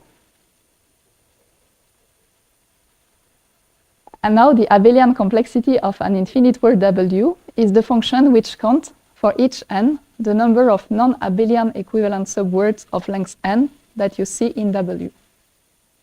So for instance, the word eventually constant 1, 0, 0, 0, 0, etc. has abelian complexity constant equal to 2, because for each length n, you will spot exactly two non-abelian equivalent factor subwords, one which contains one occurrence of the letter 1 and the other which contain only occurrences of the letter 0. So the abelian complexity can be understood as a refinement of the dynamical notion of discrepancy, which measures how fast the proportion of letters that you see in growing prefixes of an infinite word converge towards their limit value, which is by definition the frequency of letter.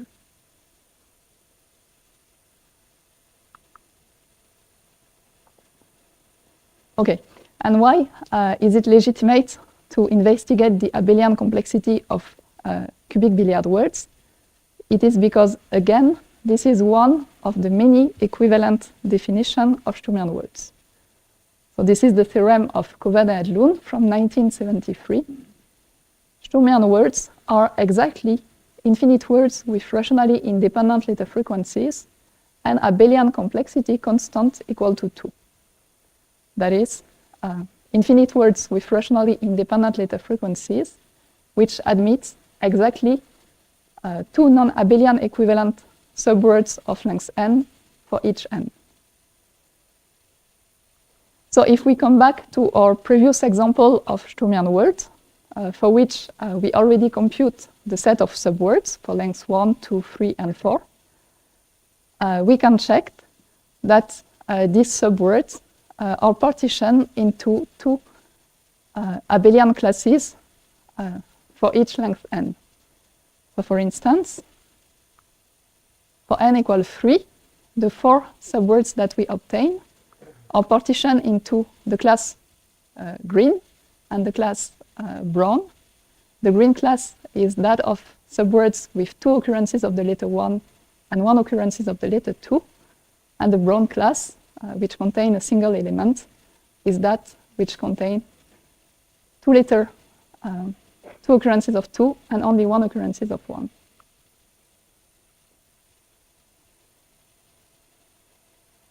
Okay, and furthermore,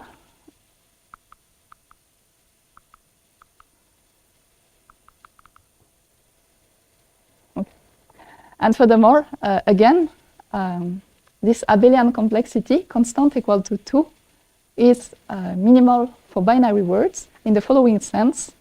If you manage to spot one length n in a binary word W, for which all subwords of length n are abelian equivalent, then your word has rationally dependent letter frequencies. Hence the question, what is the good generalization of Sturmian words for the abelian complexity? In other words, what is the good way to generalize the theorem of Kovada and Lund? And this turned out to be a long-standing problem already for the ternary alphabet. So still in 1983, Rossi conjectured that there exists no ternary word with rationally independent letter frequencies and abelian complexity constant equal to 3. And first thing, with Léo Vivian, we proved the conjecture of Rossi, and we in fact proved something a bit stronger, which says that if W is a ternary word with rationally independent letter frequencies, then its abelian complexity takes value larger than or equal to 3, always, and that you will find no linear subset of lengths for which the abelian complexity is equal to 3. So in particular, this immediately excludes the possibility of an abelian complexity constant equal to 3. And now, of course, the question remains, what is the good generalization of Sturmian words for the abelian complexity? So this question, in fact, is double. First, what to expect, and then where to find it. So what to expect? Well, a naive guess could be, okay, if it cannot be constant equal to 3, maybe constant equal to 4, or eventually constant equal to 4. And where to look at it? Well, a first natural way to address the question is to compute the abelian complexity of words that we know are already good generalization of Sturmian words, like Arnold-Rossi words. And so instead of computing the abelian complexity of the whole class of Arnold-Rossi words, we could start by computing the abelian complexity of only one word in this class,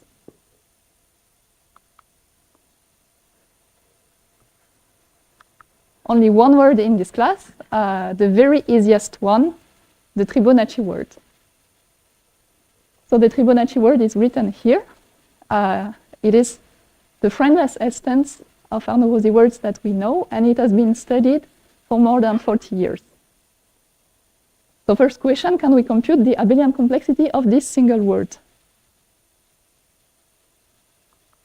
And the answer is, it's not that easy. It's not that easy, and in 2010, Hisham, Sari, and Zamboni proved that the abelian complexity of Fibonacci takes value inside the discrete set 3, 4, 5, 6, and 7, and that both extremal values, 3 and 7, are taken infinitely often. And we had to wait 5 more years to know that the intermediate value, 4, 5, and 6, are also taken infinitely often. And today, the best that we know is that we can compute the nth value of the abelian complexity of Fibonacci with an automaton made of 68 states. So this is a complicated way to say that there is probably no easy formula for this sequence.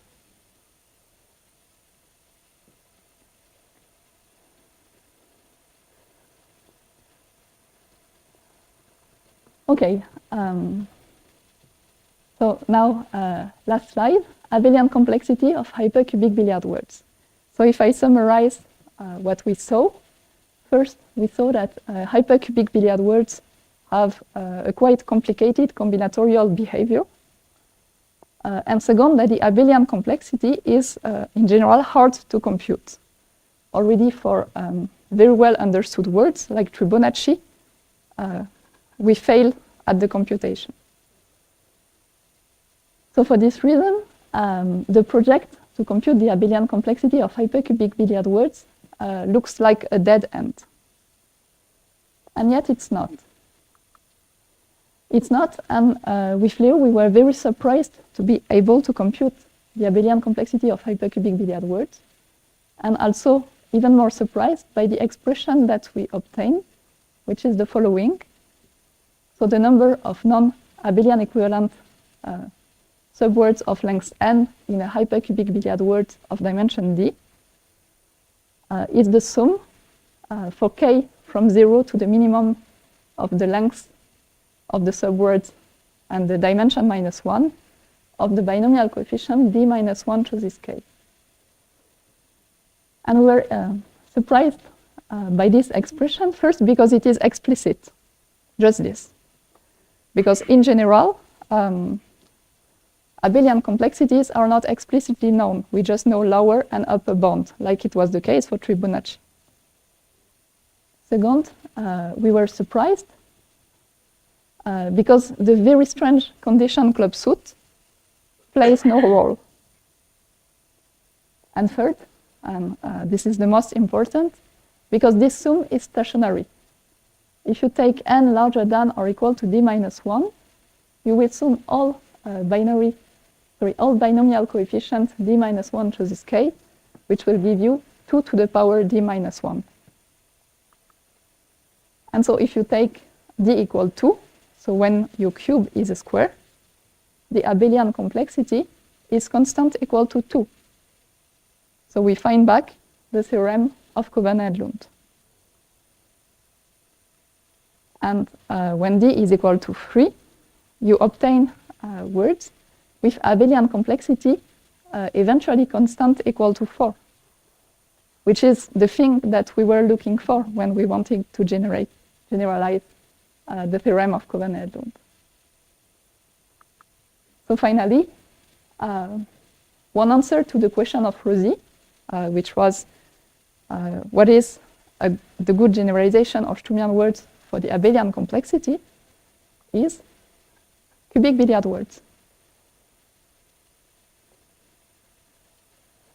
Okay, so now one of the maybe too many projects that we have is to try to understand how the conjecture of Rosy and the equation of Rosy can be generalized on larger alphabets. That is when D is more than 4. So this is the end of my talk. Thank you for your attention. I hope that I managed to give you a glance of what combinatorics on words looks like and what kind of mathematics we also do at CMM.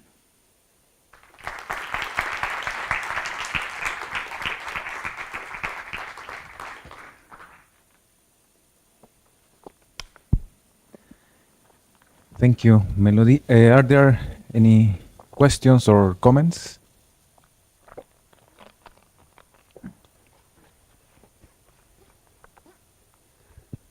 The abelian entropy, the abelian complexity is when you put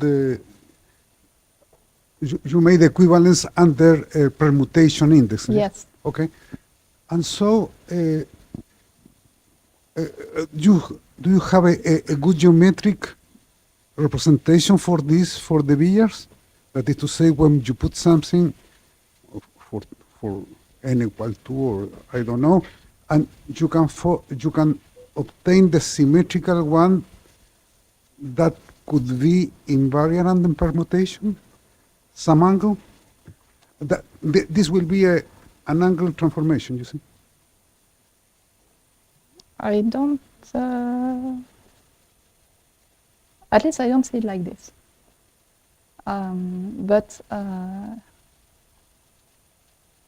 But a geometrical way to see the abelian like relation, right?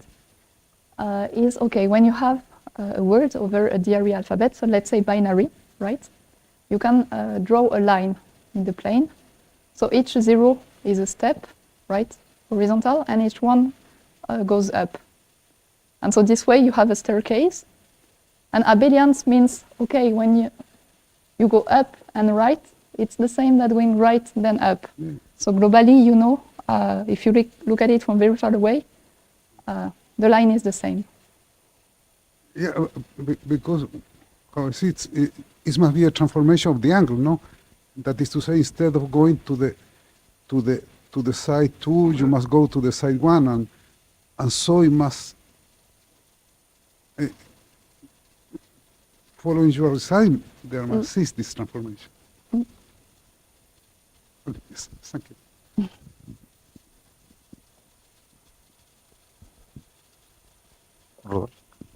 Thank you for your talk. Can you go back to the here? Can you go back to the slide about the abelian complexity of German words? So there, the table. So do you know how many elements are in each class for each n? Because you have 1, 1, then 2, 1, 3, 1. I know things about it. Hmm? I know things about it. For instance, I know that infinitely often, and for each Sturmian word and for infinitely many lengths, you will have a class that will contain a single element, like it is the case in 3 here, and that this is linked to the continued fraction expansion of the ratio of the frequency of letters. This is for any Sturmian word? Yeah. So yeah, there are things that you can say. Okay. And another small question, so about the abelian complexity of the Fibonacci word, a little bit further. Yes, that one? No, that one? Do you know anything about the complexity of that sequence? Because you can study it as another sequence, right? Yeah, right. No, I don't think it's no. But I can say a few things about this sequence. I don't remember them well, so each numerical assertion that I give, you need to check. But, well, first, due to our theorem with Leo, right, we know that the 3 will not appear very often. This is one thing.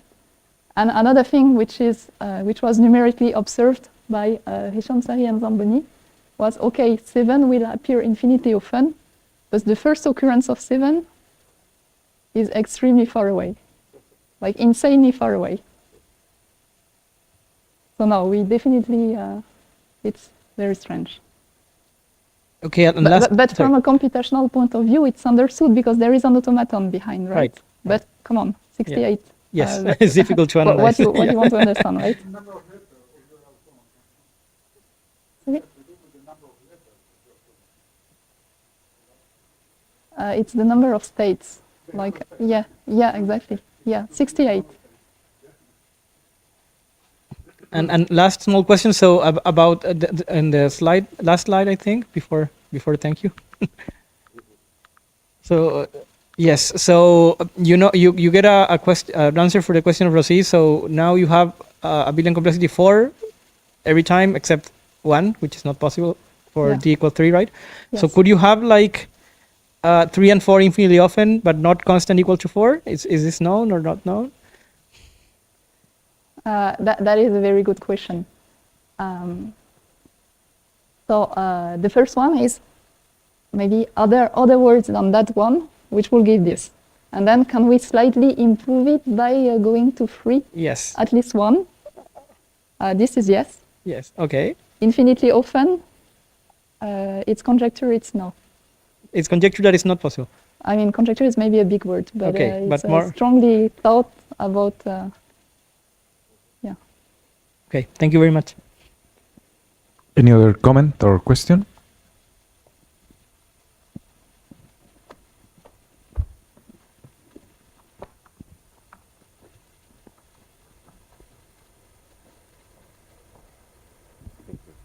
Thanks a lot, Melody, for this very interesting and great talk. I have a question regarding slide 6, where you mentioned this entropy. It's a question of curiosity, basically. So I am physicist. For me, entropy is S equals K log W, total amount of states. And you mentioned, if I understood correctly, that you look at a portion of a sequence, and you look at the influence of the environment. Something like that. Yeah. Say again, please. Yeah, you say, okay, among the entire sequence, Yes. I look at a portion of it, Yes. and the frequency of this portion is influenced by the total environment, It's not the frequency, it's the existence. the existence. Yes. That is my question, because, and it's a point of view.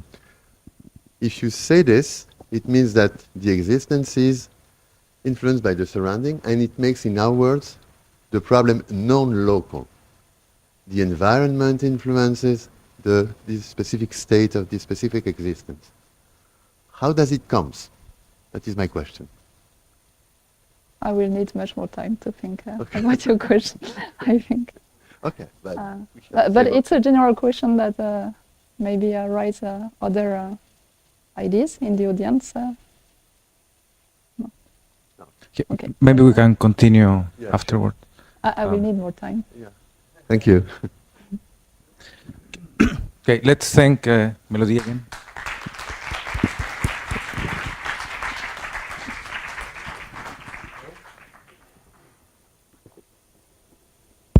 Well, I'm happy to leave with you Raisa Caju.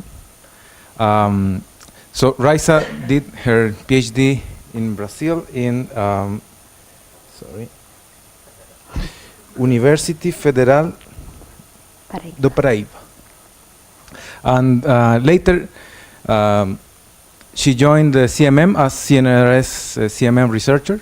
So this has been one of the successes of the program, that we have been able to attract very good researchers. And now she's an assistant professor at our department. Her research lies in geometry and partial differential equations. And today she'll tell us about prescribing curvatures, the Kasdan-Werner problem. Thank you very much. First of all, thank you very much for being here. I can say, maybe for all Brazilians, that we feel very welcome here in Chile. It's been a pleasure to be here. So I sort of try to choose a problem today that lies very in the middle between PDEs and geometry, just to give some sort of pointers of what the two areas can do together. Okay, so I'm going to start very, very basically, introducing something that Rodolfo already sort of talked about, a little bit of conformal geometry in some ways. So I'm going to start maybe here for the purpose of this talk. We will be in dimension 2 to be friendly. And let me see if this works. Okay. And I will start with a surface, okay, a two-dimensional surface with a Riemannian metric G. So basically, going back to the concepts of conformal geometry, we can say that the two metrics, two random metrics, they're conformal if there is a positive function such that the two metrics, they are sort of a multiple of each other, okay? So basically, what this means in a general way is that the two metrics, they preserve the same angles, but not necessarily the lengths, okay? So there is a whole area of study that is conformal geometry that deals with quantities, operators, and stuff that are respect, in a way, this conformal structure, or they are conformally invariant, okay? So I try to motivate a little, and the area, I'm starting to reading a lot about this, and the area has a lot of applications, especially in brain mapping, and more specifically medical imaging and stuff, okay? So there are two very nice texts that I can recommend, especially to students, that are very nice to try, and they're both here. So basically what they do when they're trying to study the brain is to try to go from the very complicated thing that we have in our heads to something that it's a little bit more friendly in shape, okay? So basically what is very nice about this is that if you go from one side to the other conformally, this makes your life a little bit easier, okay? And there's another, I'm going to leave it here for 2 seconds, and then I will move on. This is sort of a book as well, a text regarding conformal geometry in processing, that it's nice to sort of read through a little, very friendly text, okay? All right, my 2 seconds are gone, and then I will move to the things that I'm interested, and it's the following. So it's a very natural question, is that if we start with a surface, let's say that the surface is compact, very beautiful, very nice. If we start with a surface, a very natural question is that can we change the geometry in a way that we obtain something that has a very nice shape in the end? So this is sort of natural. And to obtain a very nice shape here is in the sense that this will have constant curvature, okay? Two-dimensional Gaussian curvature, our friend from differential geometry. So there is a sort of a traditional theorem that it's from a lot of areas, and it's called the uniformization theorem, not necessarily here compacts, but maybe that they sort of claim that we have basically 3 models that we can get to when we try to answer that question. So we can go to a model with curvature -1, we can go to a model with 0 curvature, and we can go to a model with positive curvature, okay? So these are basically our 3 models, the Poincare disk, the hyperbolic space, the plane, and the sphere, okay? And this theorem is a very classical by now, and it was an answer to a question made by Poincare, then later they tried to do that in dimension 3 as well, and it led to the conjecture. But for today, I started my talk trying to argue that I will present some connections with PDEs. Okay, so if I start out with 2 metrics, G tilde and G, 2 conformal metrics, is there a formula, in a way, that relates the Gaussian curvatures of these 2 metrics? So this is my first question. So if this is very nice, they figure out, okay, if we write the metric in a nice way, very cute, then we can find that the Gaussian curvature of the new metric is related by this formula here, where this is the Laplacian with respect to the metric. Okay? So basically, I put it here a little bit friendly. This is the usual Laplacian with a twist. Okay, so this is the formula that we will get. So if we want to solve this problem, then we reduce the geometric question to ask to solving this very nice looking PDE, okay, where we want to arrive that this is a constant. Okay? So, oops, spoilers, too much spoilers. Coming back, and here we are. Okay. So basically, we can use our friend, again, from differential geometry, the Gauss-Bonnet theorem. We can play. Let's play a little bit. I will pick this equation, and I will integrate this equation. If I integrate this equation, the Laplacian dies. Okay? The Stokes theorem, our very nice result. So this dies. We get the integral of this curvature right here, and the integral of the initial one. But we have Gauss-Bonnet. So by the Gauss-Bonnet theorem, we get that precisely the integral of the curvature that we are trying to achieve is related to this topological number. Okay? So here is where the topology comes in handy to try to understand really this problem. Okay? Perfect. So let me see if I'm going too fast. I tend to go a little faster. In this talk, I'm very interested in the reverse problem. Okay? So let me go back here just a tiny bit to this equation, because this will be important. So for instance, if we start out with something that has positive Euler characteristic, I have that my curvature has to be positive. Okay? If this is 0, as well. If this is negative, this is a constant, this has to be negative. Okay? So really, the topology is giving the sign of the curvature here. And this would be nice when we try to take a look at this problem, that is the inverse problem. Okay? Now, I'm going to propose, and not me, of course, but they proposed the following problem, which was the following. Basically, let's just start with a function. Random, smooth, very beautiful function. And my question now is the reverse.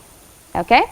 So the reverse in the sense that can I get a conformal metric to the initial one such that my Gaussian curvature is precisely my function f? Okay? So here I try to represent this with another shape, but this is more or less the idea. Okay? So in other words, which functions can be curvatures? Okay? This is my reverse question. So if we try to, this was a problem that was studied by a very famous geometer, Berger, by Kasdan and by Warner, that I didn't find the picture, so I tried to look very hard for this picture and no success. But here it is. And similar to the other problem, what we got here is that, okay, we have the formula, we can apply to the formula, and now the only difference to the equation that I'm going to get is that instead of a constant here, I have this function. Okay? Perfect. So let's play again with the Gauss-Bonnet theorem. Let's integrate Laplacian dies, Euler characteristic, and the integral of the function. I'm hiding something here, but basically this. Okay? So again, by this, what this means is that topologically, the topology of the initial surface will interfere with the function f that we can prescribe. Okay? And this is sort of the message by this point. So, and here is the summarization. I like to describe my things with phrases, and basically there are restrictions imposed by the topology. So an example. So let's play a little bit. If we consider the case where the Euler characteristic is negative, if this happens, let's take a look at the integral. So this will be negative, this integral will be negative. So this function f has to be negative at least somewhere. If the function f is positive, contradiction. So in a manifold, initially with Euler characteristic negative, I cannot prescribe the function a positive function here. Okay? So my function can be positive. It's no problem. But we have to guarantee that it's negative sufficiently in order to the integral to be negative. Okay? So there is this sort of gamble to play with this situation. So this is the theorem by Kazan-Warner that they proved that if we start with a function, a negative function, then there is a solution to the problem. Okay? So this is the first contribution that they give, and it's very simple to state, but it's a very powerful result in the end.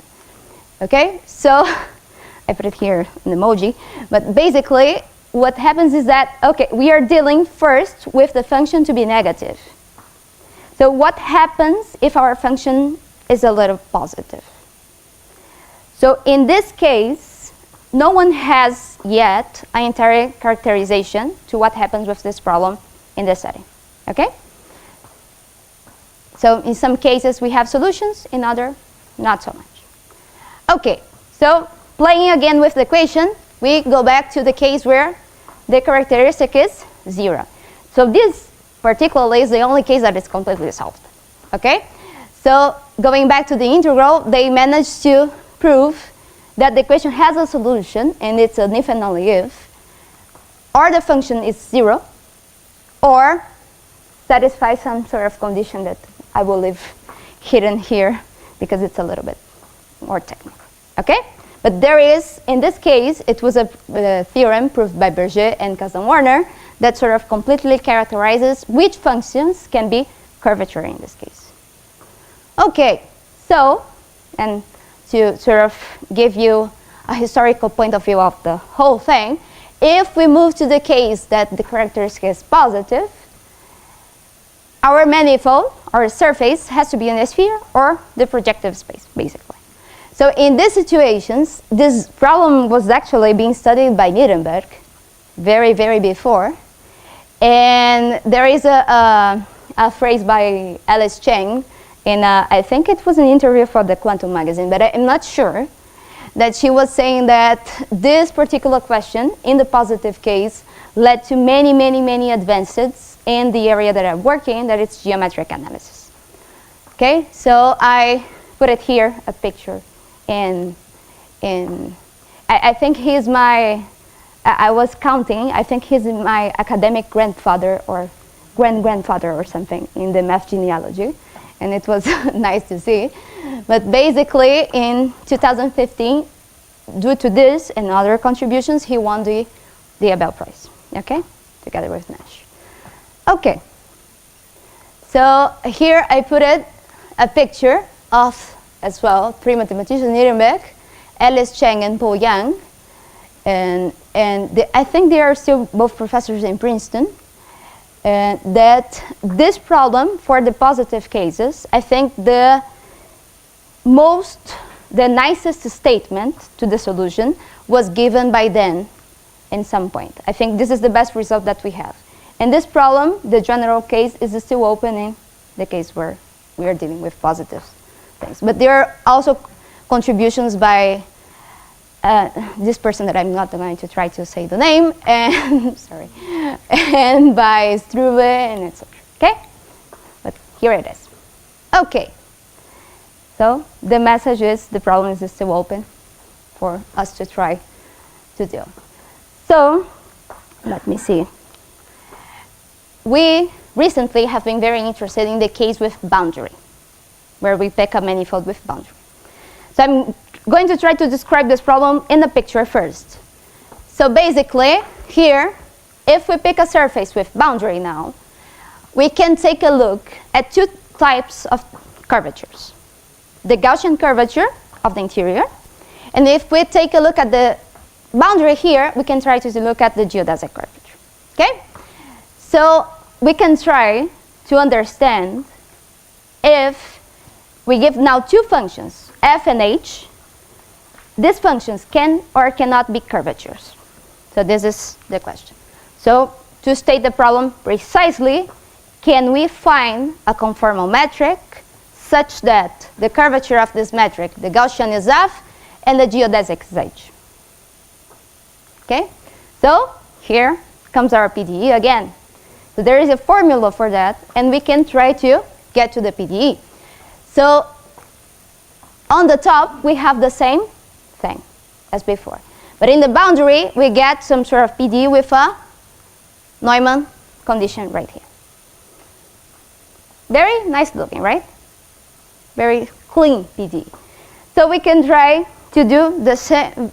The only thing that we know how to do, let's integrate. Okay? If we integrate the PDE, we get, and we apply the Gauss-Bonnet theorem again. Now we will have two things going on. So we have this integral right here. We have the integral of h. And now this sum is equal to the Euler characteristic. Okay? Now comes the part. Let's play. So look, if we consider the case, the negative case, if this is negative, and this function f is positive, and this is positive, no solution. Doesn't exist. But, and here is the interesting part, this function f can be completely positive. This function h can be completely negative. And we can have the sum being negative. And this is no contradiction to this equality right here. Okay? So basically, what happens in this case, and why the reason why this problem has been brought to attention again, is that in the case with boundary, there is a very fun competition going on between the interior and the exterior and the boundary. So we fix something, the other one gives us trouble, and the same thing. Okay? So I put it here just this was a problem that the people from Granada, together with Malchiodi, they sort of started working again in 2018. Okay, and they discovered that has to be some sort of relationship between the two functions, and it's almost quadratically, the dependence. This has to be less than 1 in order to find solutions. So this is a sufficient, but nobody knows if this is a necessary condition. Okay? So I divided here in the table because we saw by our playing with the equality that we have to divide in 3 cases. Okay? So there are some more contributions here that I leave here.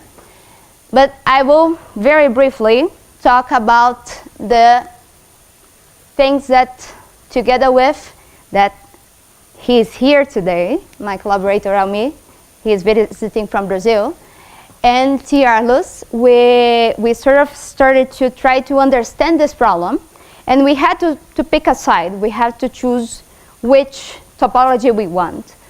So we sort of started thinking in the case of negative Euler characteristic.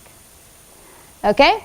So firstly, and the most sort of basic part of the result, is that if we start out with 2 functions that are negative, both, we can go to the theory that we learned in the course of PDEs here, and we can use that to prove there's a unique solution. Very basic. With PDEs from Evans, we can do it. So for the students. So exercise for the next course. So there is a unique solution in this case. Okay? So what we want to do was basically the following. So we want to try to perturb the whole thing in order to understand how positive could we allow the functions to be, and if we could or could not find solutions to our equation. Okay? So I will try to describe this result, basically, this whole thing, with just a drawing. So basically, we started with two functions here, f and h, negative, and there is only one solution. So the problem is okay. So let's add some positivity to both of them. Small at first. Okay? So we proved, I will pick the picture. So here is the result that we proved. Okay? So basically what we did for these cases was the following. So we sum nothing, one solution. We add some positivity, there is at least one. Okay? If we add too much positivity, we are dead. Okay? Because the sum will be positive and we are done. Okay? So too much positive cannot happen. A little bit can. So we proved that in this situation, there's at least some solutions. One, and we found another one. Okay? We found at least two solutions in the positive case. So there's a point of bifurcation going on, that we move from one solution, we pass to two. So if we take the limit back, one of the solutions is going to disappear. Okay? So one solution is disappear. So basically what we proved and we studied is that the problem will have, so the solutions will disappear. So we did a whole study of blow up to understand what is going on with the solution that it's disappearing. Okay? So my right on time. So my final message for this is the following. So for the case where we are dealing with manifolds both without and with boundary, that there are many, many cases open to try to tackle this problem. There is still a lot to prove in this setting. And it's sort of an invitation, actually, to the students, especially the students, to try to understand this. Okay? And the final is that, like you could see here, there are three things that are very much present when we try to study this problem. One is the geometric aspects. The other one is the analytic aspects related to the PDEs. And the third one, that is very important, especially in dimension 2, is topological aspects. Okay? There are three things going on, and it's a very nice way to describe geometric analysis as well. And that's it. Thank you very much.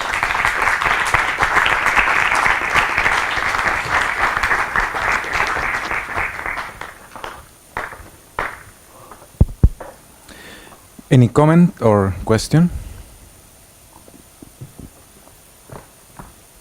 Rice, thank you. Can you go back one? Yeah. So your parameter is the product of mu and lambda, or is another thing? They're reading stuff here.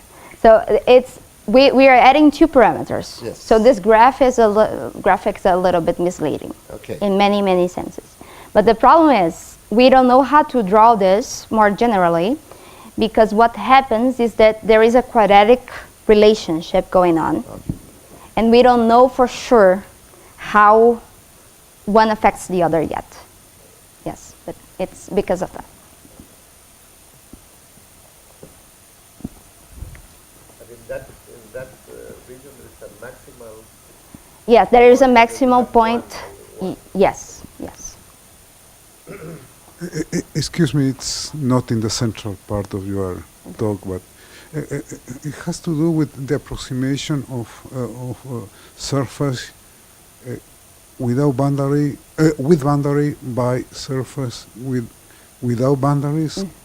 Is this problem tells you, is the solution to this problem tells you when you can do that, or in what, how smoothly you can do that? Okay. So you mean sort of approximating things with no boundary to a thing with boundary? Without, no, with boundary, without boundary. Okay, with boundary, without boundary. Okay. Yeah, I think in this context right here, it would be hard to deal with this thing, because we are especially trying to study on a specific boundary. So it would be very hard to characterize and to understand this in terms of approximations. Not to interpret in that, but perhaps it gives you some light about how you can, if this is possible, if you can do this, because there is a function f and the function h, so perhaps there could be some. Okay. Now I would have to think a little bit about that to sort of fully put this in a statement. But the problem that I see is that it is with the precise function in the boundary. So I don't know how this would play out. But yeah. Sure. Thank you very much.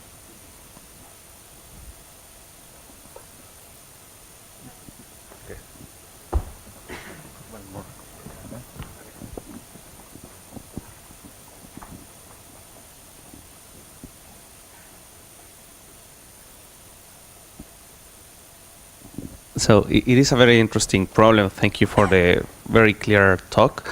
My question is, I imagine there are some consistency conditions on F. You cannot just put anything, right? Yeah. What are those conditions? Are the conditions that you need to apply the Gauss-Bonnet theorem? Because, okay, that's the question. Where basically the setting, because I might have just missed the point, but what F you can put in this problem? No, Dorian, this is a very interesting question. So I remember, for instance, in the case without boundary, the sort of the classical Kasdan-Werner, I think the result by Alice Cheng and Po Yang, this is the most up-to-date one that has the most possible conditions for the F to be a curvature. And I think there is a condition regarding the gradient with the function F integrated in some sort of way with the gradient of the scalar curvature, of the Gaussian curvature. I think it's something like that, the hypothesis. But it's a little bit technical hypothesis. They sort of have some sort of positivity going on with the derivatives, and then they prove that there is a solution. But this is sort of the most up-to-date condition that we have, that is the most general for the positive case. But still you are looking your problem in the setting where F, I imagine, is C1 or C infinity or something like that. C infinity, okay. Yeah, C infinity, friendly C infinity. Perfect. Yes. Geometers, they usually like C infinity stuff. Any other question or comment? So I had a short question. Lynn. What you showed about the relation between F and G, so this is dimension 2 or any dimension? This is in dimension 2. Okay. This is dimension 2. Yeah. Thank you. Because we apply the Gauss-Bonnet. Okay, let's thank Raisa again for this talk.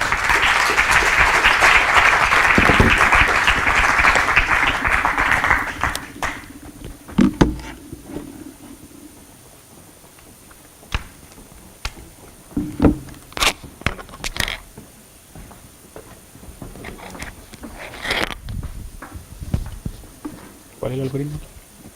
Aquí esto lo coloqué. ¿Esto es el bolsillo? Sí. Y esto cerca. Está prendido. Sí. Ya.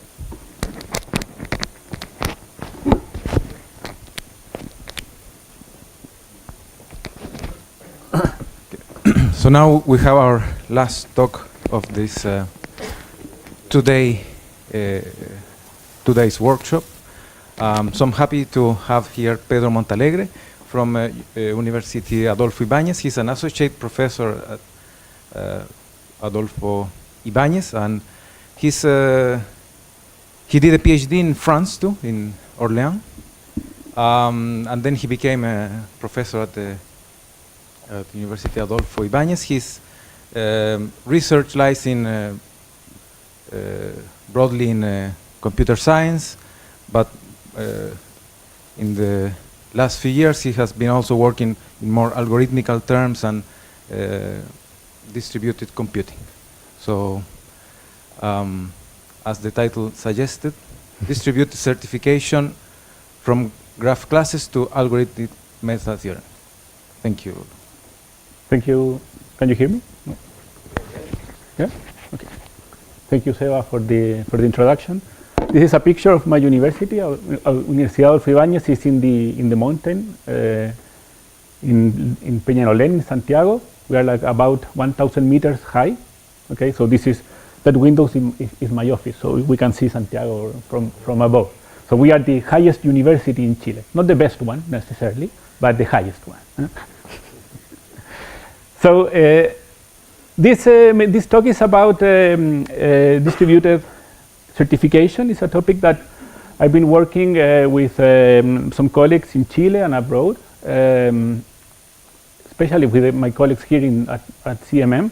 I'm also an associate member of the CMM. We are like a small group there in UAE of associate members.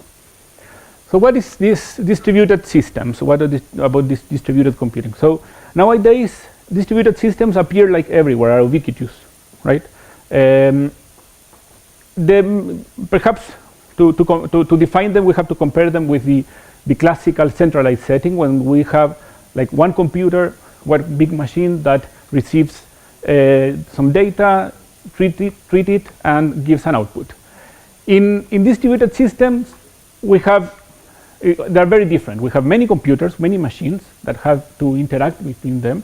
The input of the system is distributed between the players, and the players have to coordinate some sort of local algorithm, communication algorithm between the parties in order to coordinate a global solution.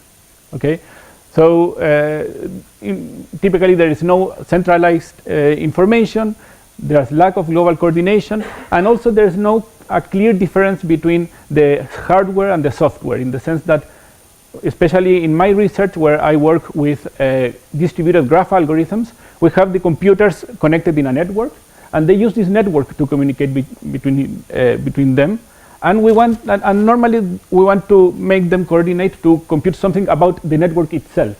So the hardware is itself is related with the software that has to compute this thing. So there's not this clear. There's no like a big clear difference between hardware and software. Typical examples, like a practical example could be like a sensor network. So imagine you have in a forest, and we want to put sensors in the trees to detect wildfires, for instance. So at some point there starts some fire at some place, and this rings an alarm that spreads around the forest. So between these sensors lies a communication network, a communication pattern. And the type of problems that we deal with is, for instance, imagine that some of this sensor is dead because its battery is over or it's broken. So we want that the system to be capable of self-repair. So define another path for communicate between these parts. Okay. There are many other types of systems that can be represented by this distributed setting, like clusters or drone swarms, and etc.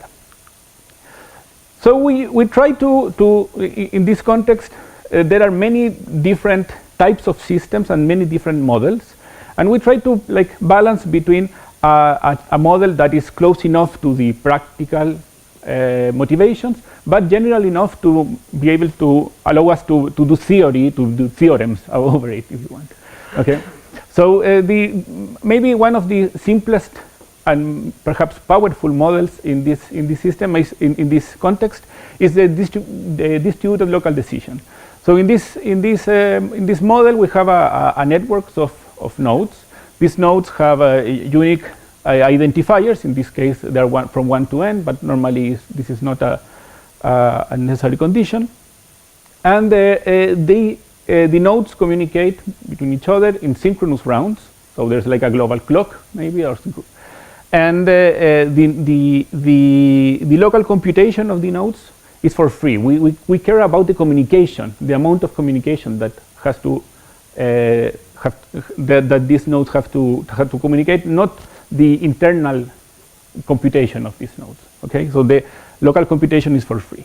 So initially, for instance, node 1 see that he is connected to node 2, 3, and 4, and in the next round we will learn perhaps more information about the network.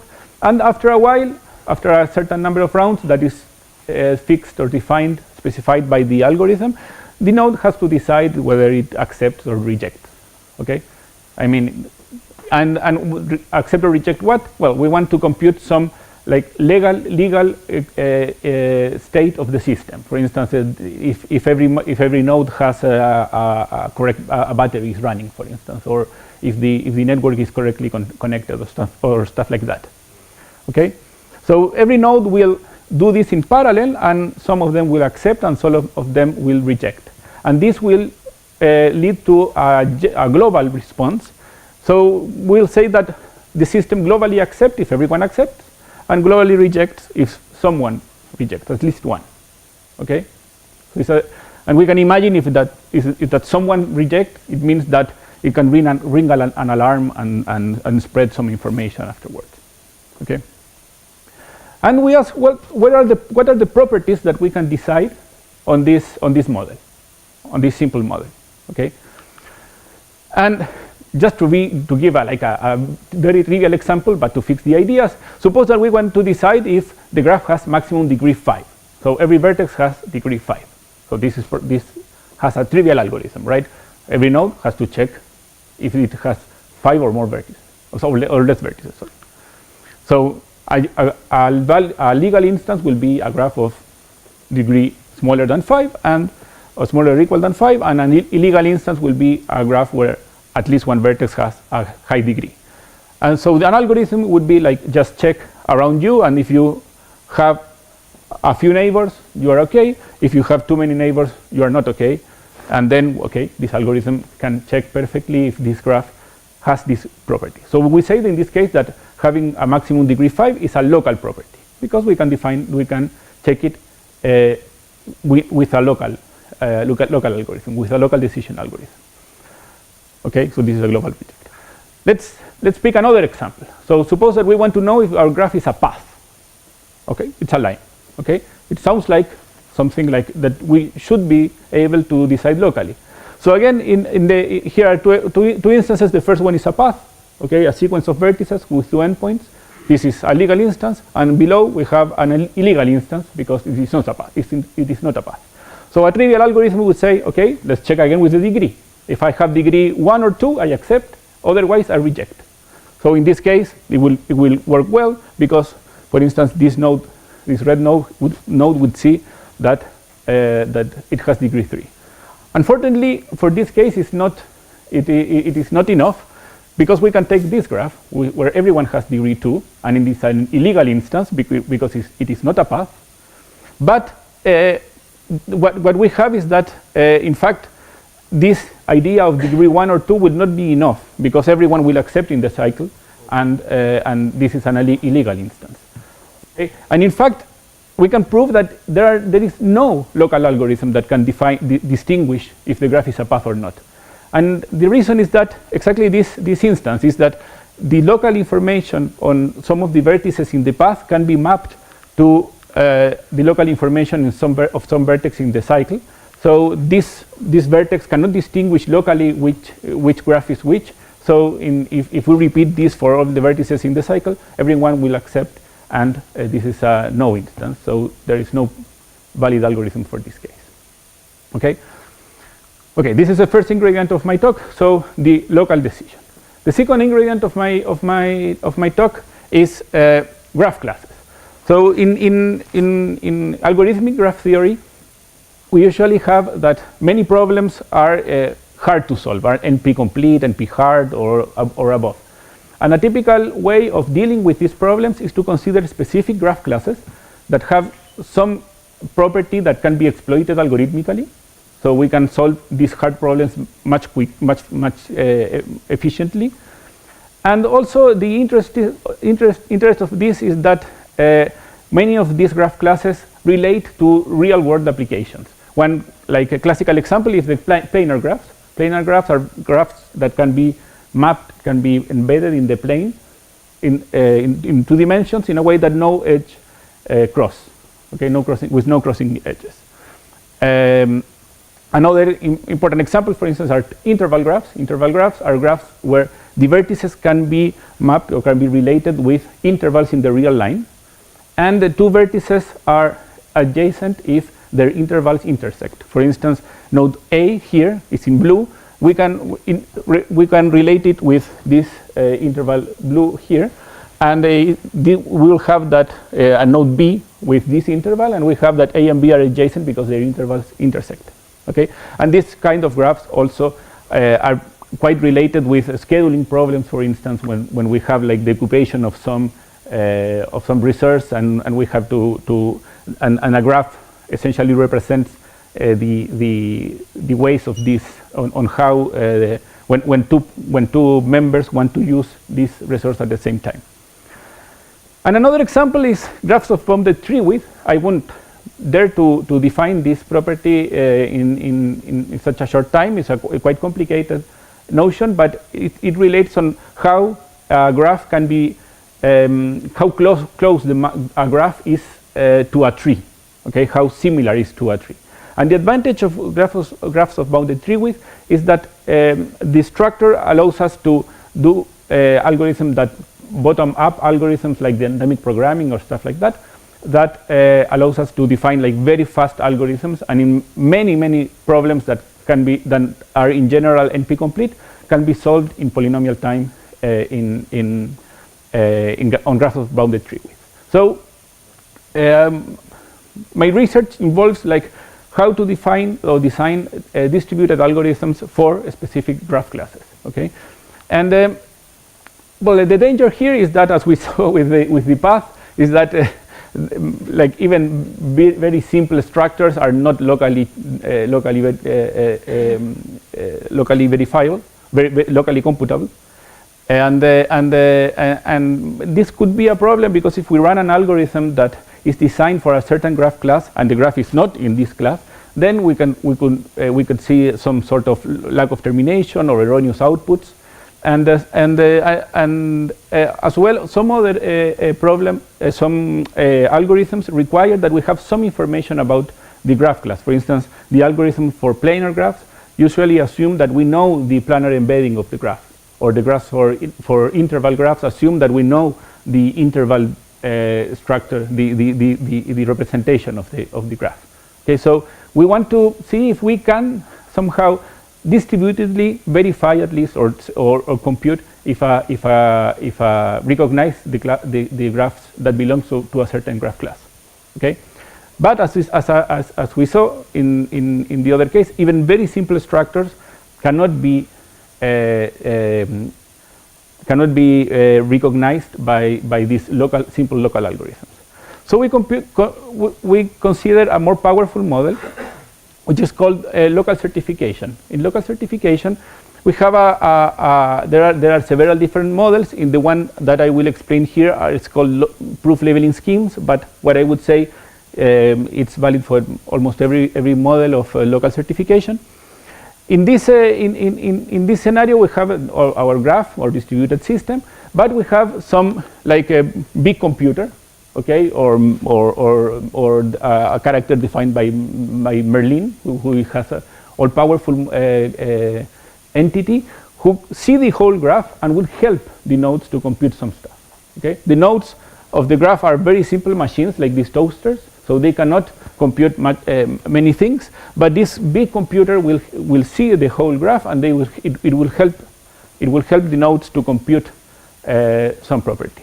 And how it will give to every node a proof or a certificate that the graph has the desired property, and then the nodes will use this certificate to run a local algorithm to check if the certificate is correct. Okay, because this system, this communication pattern could be wrong. So, for instance, this big server could have like not an updated information about the network. So they have to check that the certificates are in fact correct. That's the goal. Okay, so we have in this proof labeling scheme, so we have this labeling of the nodes. We give some information to each node of the graph. And the nodes then use this local algorithm to check if these certificates in fact prove that the graph belongs to the class that we are looking for. Okay, and we say that when do we say that this protocol is correct? When in a yes instance, when the graph is in the class, then there is a way of convincing everyone. So there is a certificate that makes everyone happy. Okay, and when the graph is not in the class, then any certificate that this big computer, this server provides, will be rejected by someone. Okay. So this is like for the ones that like complexity. This is like an NP version of local certification, so of local algorithms.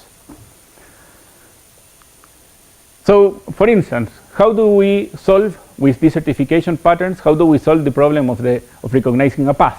The simple problem, right? So what we do is very simple. We just give to the nodes a number. We define a route, like the first node in the path, and we put to every other vertex the distance to this route. Okay, and then they just check the consistency. Consistency means that I have one neighbor that is closer to the root and one neighbor that is farther to the root than me. Okay, and this is very easy to check locally. And if we have a cycle, then there's no way that we can put these labels in the graph in a way that everyone is happy. At least two nodes will see that this pattern is not respected. Okay, so how the thing is, what did we give here? We give numbers, right, to the nodes, numbers between 1 to n. Okay, so in general, so the good news about this model is that everything is solvable, in the sense that if I give big enough certificates, I can verify everything locally. And it's quite brutal, the proof. I just give to every vertex the whole graph, the whole adjacency matrix, for instance, and they locally check that their line of the adjacency matrix corresponds to the certificate. Okay, so but this needs n squared bits per node. So can we do better than this? Can we give a fewer number of vertices? For many problems, we can. For instance, for detecting paths and trees or structure without cycles, log n bits per node are enough. Okay, we can do even better. For instance, for detecting if the graph is k-colorable, coloring in graph means that we put colors in the vertices and we ask that each edge, the endpoints have different colors. Okay, we can certify if the graph is k-colorable very simply. We put the colors to the vertices and they check locally that every neighbor has a different color than mine. Okay, but deciding that the graph is not 3-colorable, so the graph needs at least 4 colors, that requires n squared. It means that requires that the prover, this Merlin, gives the whole graph to every to every node, essentially.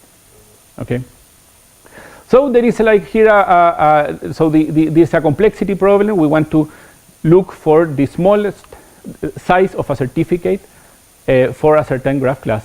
Okay, and since paths and trees require can be certified with log n, we can also show that it requires log n bits. We cannot do it like in coloring with constant number of bits. We need at least log n bits.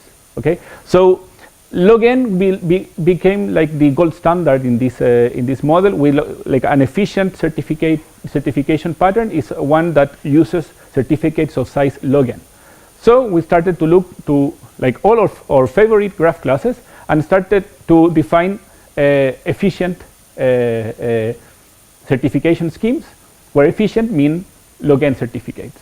And we will do, here I put a list, are not all the graph classes, but just to give some examples. For instance, in 2020 with some colleagues from France, we proved that planar graphs and graphs of bounded genus, planar graphs I already said are graphs that we can define draw in the plane, and bounded genus graph is the generalization of the graph that can be drawn in a surface of bounded genus without crossing edges. those graph classes, we can certify them with log n bits. Afterwards, with some students here from the master program at DIM, at CMM, we have worked with graph classes related with geometric objects, intersection of geometric objects. This idea of interval graphs, for instance, we solved this for interval graphs, but also for other families of intersection of objects, like squares in the plane, or like lines between two parallel objects, and so on and so forth.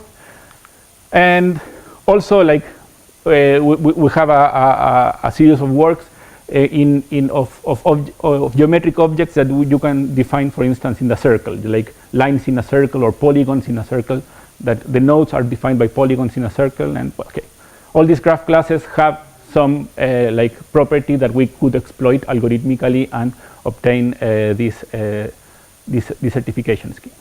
Okay. And I think that okay. Maybe the disappointing part of this research, which is very fun to do, to take one of the graph class and to design this certification scheme, is that for every class the result is kind of ad hoc. I mean, the algorithm that we find for one class is completely different than from another class, and we had to start somehow again with every class. So we try to think on how we can we can we find some general ideas to like define like one algorithm or one big algorithm for many graph classes. That's the next question.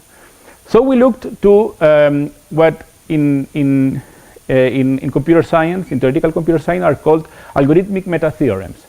And algorithmic meta-theorems deal with an intersection between graph theory, algorithm, and logic. We want to say, okay, the idea is in this topic is to say that all problems that can be expressed in certain general logic can be solved efficiently in some particular graph class. Okay, and we move what is this some logic and what this is particular graph class, but we obtain like different sorts of results. So to give more or less an idea of this logic on graphs, so we consider essentially up to now two different types of logic. One is the first order logic on graphs. On first order logic on graphs, our atoms or elements are the nodes of a graph, and we have binary relations that are equality or adjacency. Okay, and obviously the Boolean combinations of them, and we allow quantification on the nodes. Okay, on the sets on the nodes. So for instance, we can define that a graph has no triangles. Triangles are three vertices that are connected with three vertices connected, and we can define this like triangle free is that there exist three vertices that are different and they are adjacent, right? This kind of problems we can define in first order logic, and this is like a big family of problems, and many problems, many classical problems can be expressed in this first order logic. And this can be generalized to other kind of logic. This is the second order logic. Now this is much more powerful and contain uncomputable problems, so we have to limit it to in fact to the monadic second order logic, where we allow quantification. So now our objects or atoms are the nodes, but also sets of nodes or even sets of edges. So when here we quantify not only in terms of the vertex sets, but also we quantify not only on vertices, but also we can quantify on sets of vertices. So for instance, cycle freeness, we can represent it like this formula. Okay. Or another nice example is non-tree colorability or colorability, with that there exists a set of vertices that represent the colors when there's no adjacency between the sets. Okay. Mm-hmm. So the classical problem, the classical result, like a breakthrough in this topic, in these meta theorems, was the theorem of Kurzell of the 90s, which says that every problem that can be solved in monadic second order logic, okay, every problem that can be expressed in monadic second order logic can be solved in linear time on graphs of bounded tree width. Okay, this tree width is this parameter that how similar the graph is to a tree. I mean, the definition is quite more complicated, but this is interesting because many NP complete problems can be expressed as monadic second order logic. So this means that in this small graph class, or this particular graph class, we can solve a big family of problems in polynomial time, even in linear time. So for instance, recoloring, maximum independent set, triangle counting, etc. Another result, much more recent, is a result from Nechetrida and Osona de Mendes, who shows that every first order formula can be solved in linear time also on graphs of bounded expansion. Bounded expansion is yet another notion. I won't dare to try to explain this in this talk, but this is a much bigger family of graph classes. It contains almost every graph class that is sparse, that it contains not a lot of edges. If the number of edges of the graph is kind of linear in the size of the graph, then this family is of bounded expansion. So in particular, this contains bounded tree width and stuff like that. Okay, so we got a bigger family of graphs, and we obtain and they obtain all these first order formula, not second order formula. First order formula can be solved in linear time. Okay. So we did this, these two results that I explained before. These are like a mixture of very surprising and smart ideas, and we had to combine them with another set of surprising and smart ideas to translate them to the certification schemes. And what we obtained is, for instance, that for every formula that is expressible in the monadic second order logic, we can certify it on graphs of bounded tree width, but with certificates of size log squared, not log. It's not the golden quantity, but okay, it's good enough, log squared. And much recently, in fact, this is 2025. In fact, it's that every FO formula in graphs of bounded expansion we can certify it using log n bits. Okay, so and this is a work in progress. So we are this gives us one algorithm, one meta algorithm that can be applied for a big family of problems and graph classes. Okay. Okay, that's almost all. What as a conclusion, what I didn't talk what I didn't mention in this talk, maybe a big difference between this distributed computing and the classical computing is here we can have lower bounds. We can show separation between models. We can show that some stuff we cannot do better. And for almost all the results that I showed in this talk, we have lower bounds. I mean, our algorithms are not just efficient, but it's the best we can do. In fact, the best possible. But there is a way of extending these models, inspired in some models of cloud computing or assisted computing, where the nodes can not only receive a certificate, but interact with this server. So receive information, communicate with the neighbors, and ask for more information and challenge the node with some random bits and stuff like that. This is like Merlin-Arthur models, and we have worked with that here as well with our colleagues. And that's all. Thank you very much.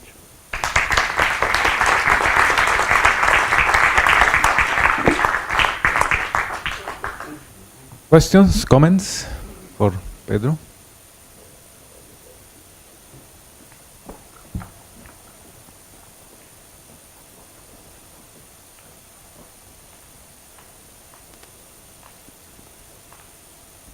So thank you, Pedro, for this interesting talk. My question is, what about when the size of the network is very large? Then, in this case, is it still reasonable to think that the computation of each node is for free, because you are sending certificates of log n, so the certificate itself is large, and now you are processing this certificate for free Does it make sense, or maybe the setting is not reasonable? I don't know. Well, we say that in the communication, it's the bottleneck in the sense that communicating one bit is like 1,000 times slower than processing one bit. So we should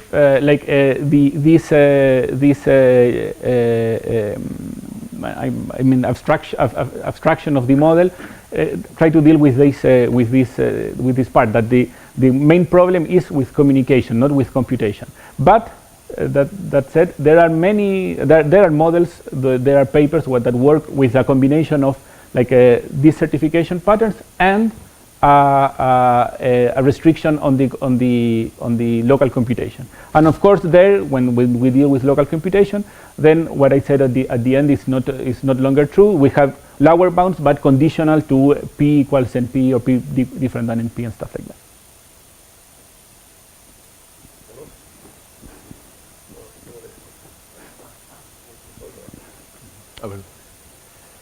Thank you very much. Are there randomized versions of this? I mean, because maybe you cannot give a certificate to all the nodes, but you can, I don't know, to some percentage of it, and think of some guarantee or with high probability or things like that. Mm-hmm. Yes. As I said, in the end, we have these interactive models where you receive some certificate and then you can interact with this supercomputer. And if the model is completely deterministic, it doesn't make sense, because the supercomputer, the server, can also simulate what the nodes are doing. So it would guess their challenge or their questions beforehand. So, but if they are randomized, then it cannot do this. And also in the verification phase, so when the nodes interact between them, we say, for instance, that we let them to communicate, we give the certificate and they can see the certificate of the neighbor, but we can also define a model. For instance, if the certificate is too big, it will not fit in the bandwidth of the channel, so they will need to shorten their message, and then protocols with randomization could help to solve this kind of model. Or if there is some corruption of the... Exactly. Yeah. In this model, we are dealing with in all my talk we are dealing with a reliable object, but of course we can also put this ingredient. But the problem there is that it's more like a computability problem than a complexity problem, in the sense that many things are not longer computable, in the sense that the process will fail. Thank you. Pedro, can you go back to the last one, that one, the theorem?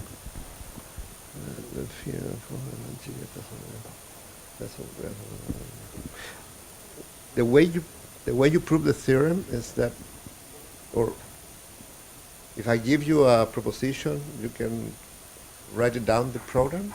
Yes. Okay. Yes. Yeah. It would be extremely complicated, but in a finite time. In a finite time. I mean, this big O hides like a tower of exponentials that depends on the number of quantifiers, and but yeah. Any other comment or question? So, Hades, the log square is optimal, or no? You don't. Recently, a group of I think Japanese showed that this can be let down to log. Ah, okay. Well, if there are no more questions, let's thank Pedro again. And also thank to all the speakers that made an effort to give a talk for a more broad audience. So.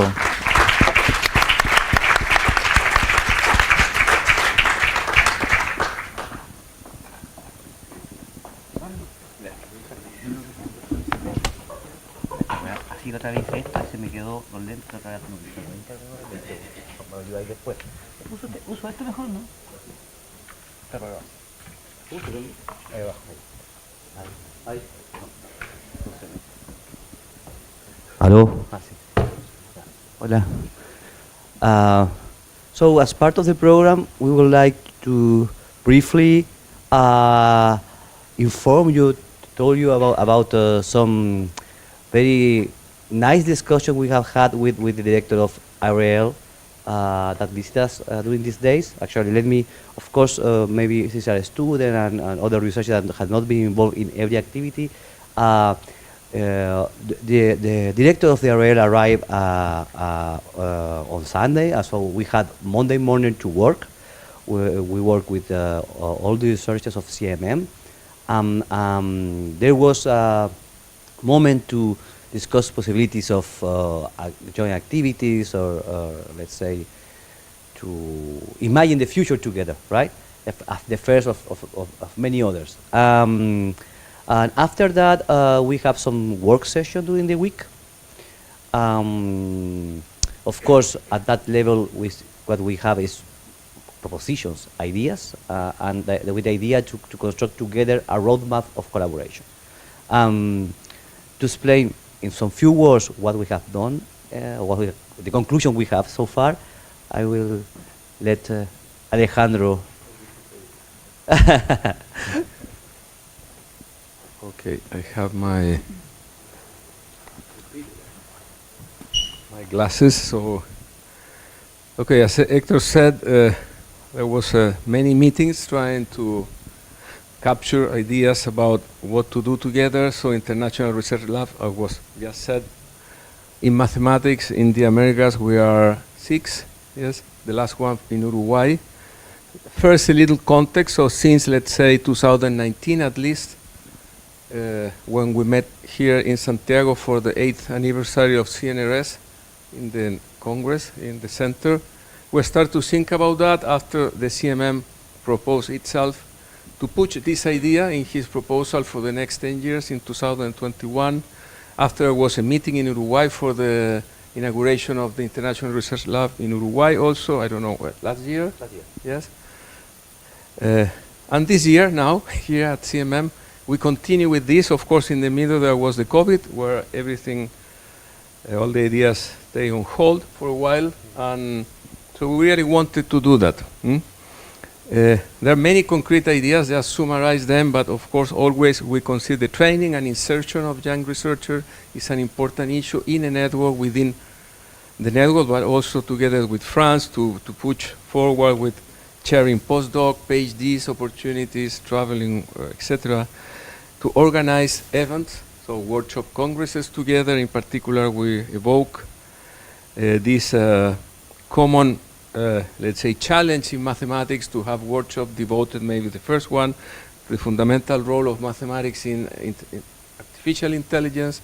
This is one idea that was discussed. Maybe that will happen here at CMM next year.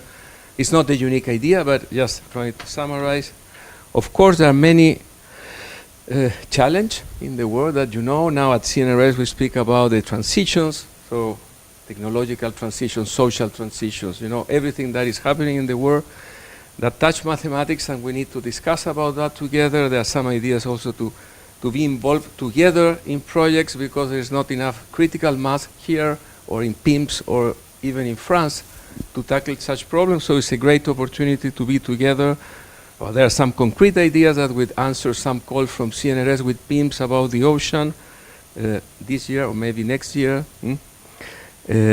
Of course, communication, visibility is important, but also it's important to be gateways to go into the Americas to do mathematics, not necessarily with us, but with other institutions that work with us. Yes. So this is just a summary, and just as a conclusion of all this discussion is where the director of the unit is really finished yesterday, convinced to formulate something that is called International Research Network. That is a tool of CNRS to put together, yes, in this case, international research labs, to create a real network with a name. We need to decide the name, with activities, precise activities, to strengthen the collaboration, but maybe have a roadmap inside the network in all the topics I mentioned before. Yes. So the idea is to do this very fast this year, and to start as fast as we can, maybe in January 2026. I'm looking to Frederic because he's the responsible of CNRS here, international responsible of CNRS for mathematics. I don't know, maybe I said too much, but this is a summary of what we are discussing, but we're convinced that we need that. So we will work a lot the next month and a half to present a proposal to CNRS about this network, and as Servet said yesterday, to have a date de naissance, maybe in 2026 with a real certificate, yes, as Pedro showed. Maybe you can help us about this network and, you know, the future collaboration. So, thank you.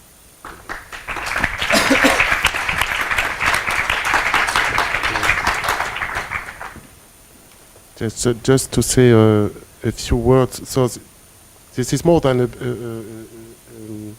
date de naissance, because in fact it is already existing, I think. All what you have done between the 6 IRLs and the involvement of CNRS is very, I think, important for you and also for CNRS to really accompany the lab here in CMM and also in other countries. And in fact, this is the occasion. This, as you recall, this has, in fact, a long history. This meaning about this collaboration, structural collaboration, giving a name.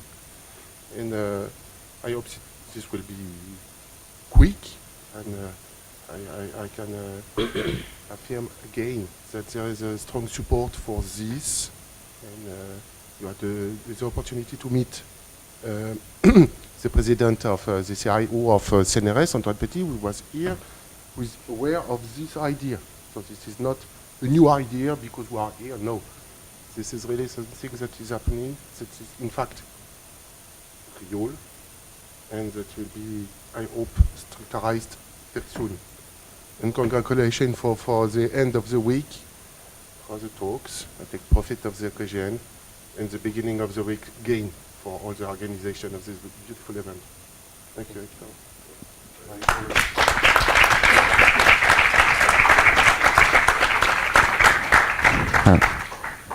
Thank you, Frederic. Thank you, Alejandro, for the nice summary. Just for closing words of this event and this week in particular, we are very. We have, at least for me, I hope for you as well, I had a very happy, happy week. Very exciting in many sense, very challenging also. And I would like to thank about this particular part to Sebastián Donoso, who was the organizer. Thank you very much, Sebastián. And of course, on our staff, Javiera here, Jose Carter there. There are many people that follow him by streaming, by the way, and so Javier is in charge of that. Thank you very much to both of you. And yes, I'm quite excited about what Alejandro said. I think we count on CNRS for do so. So thank you, and thank you all to be here, and let's work together in the future. Thank you.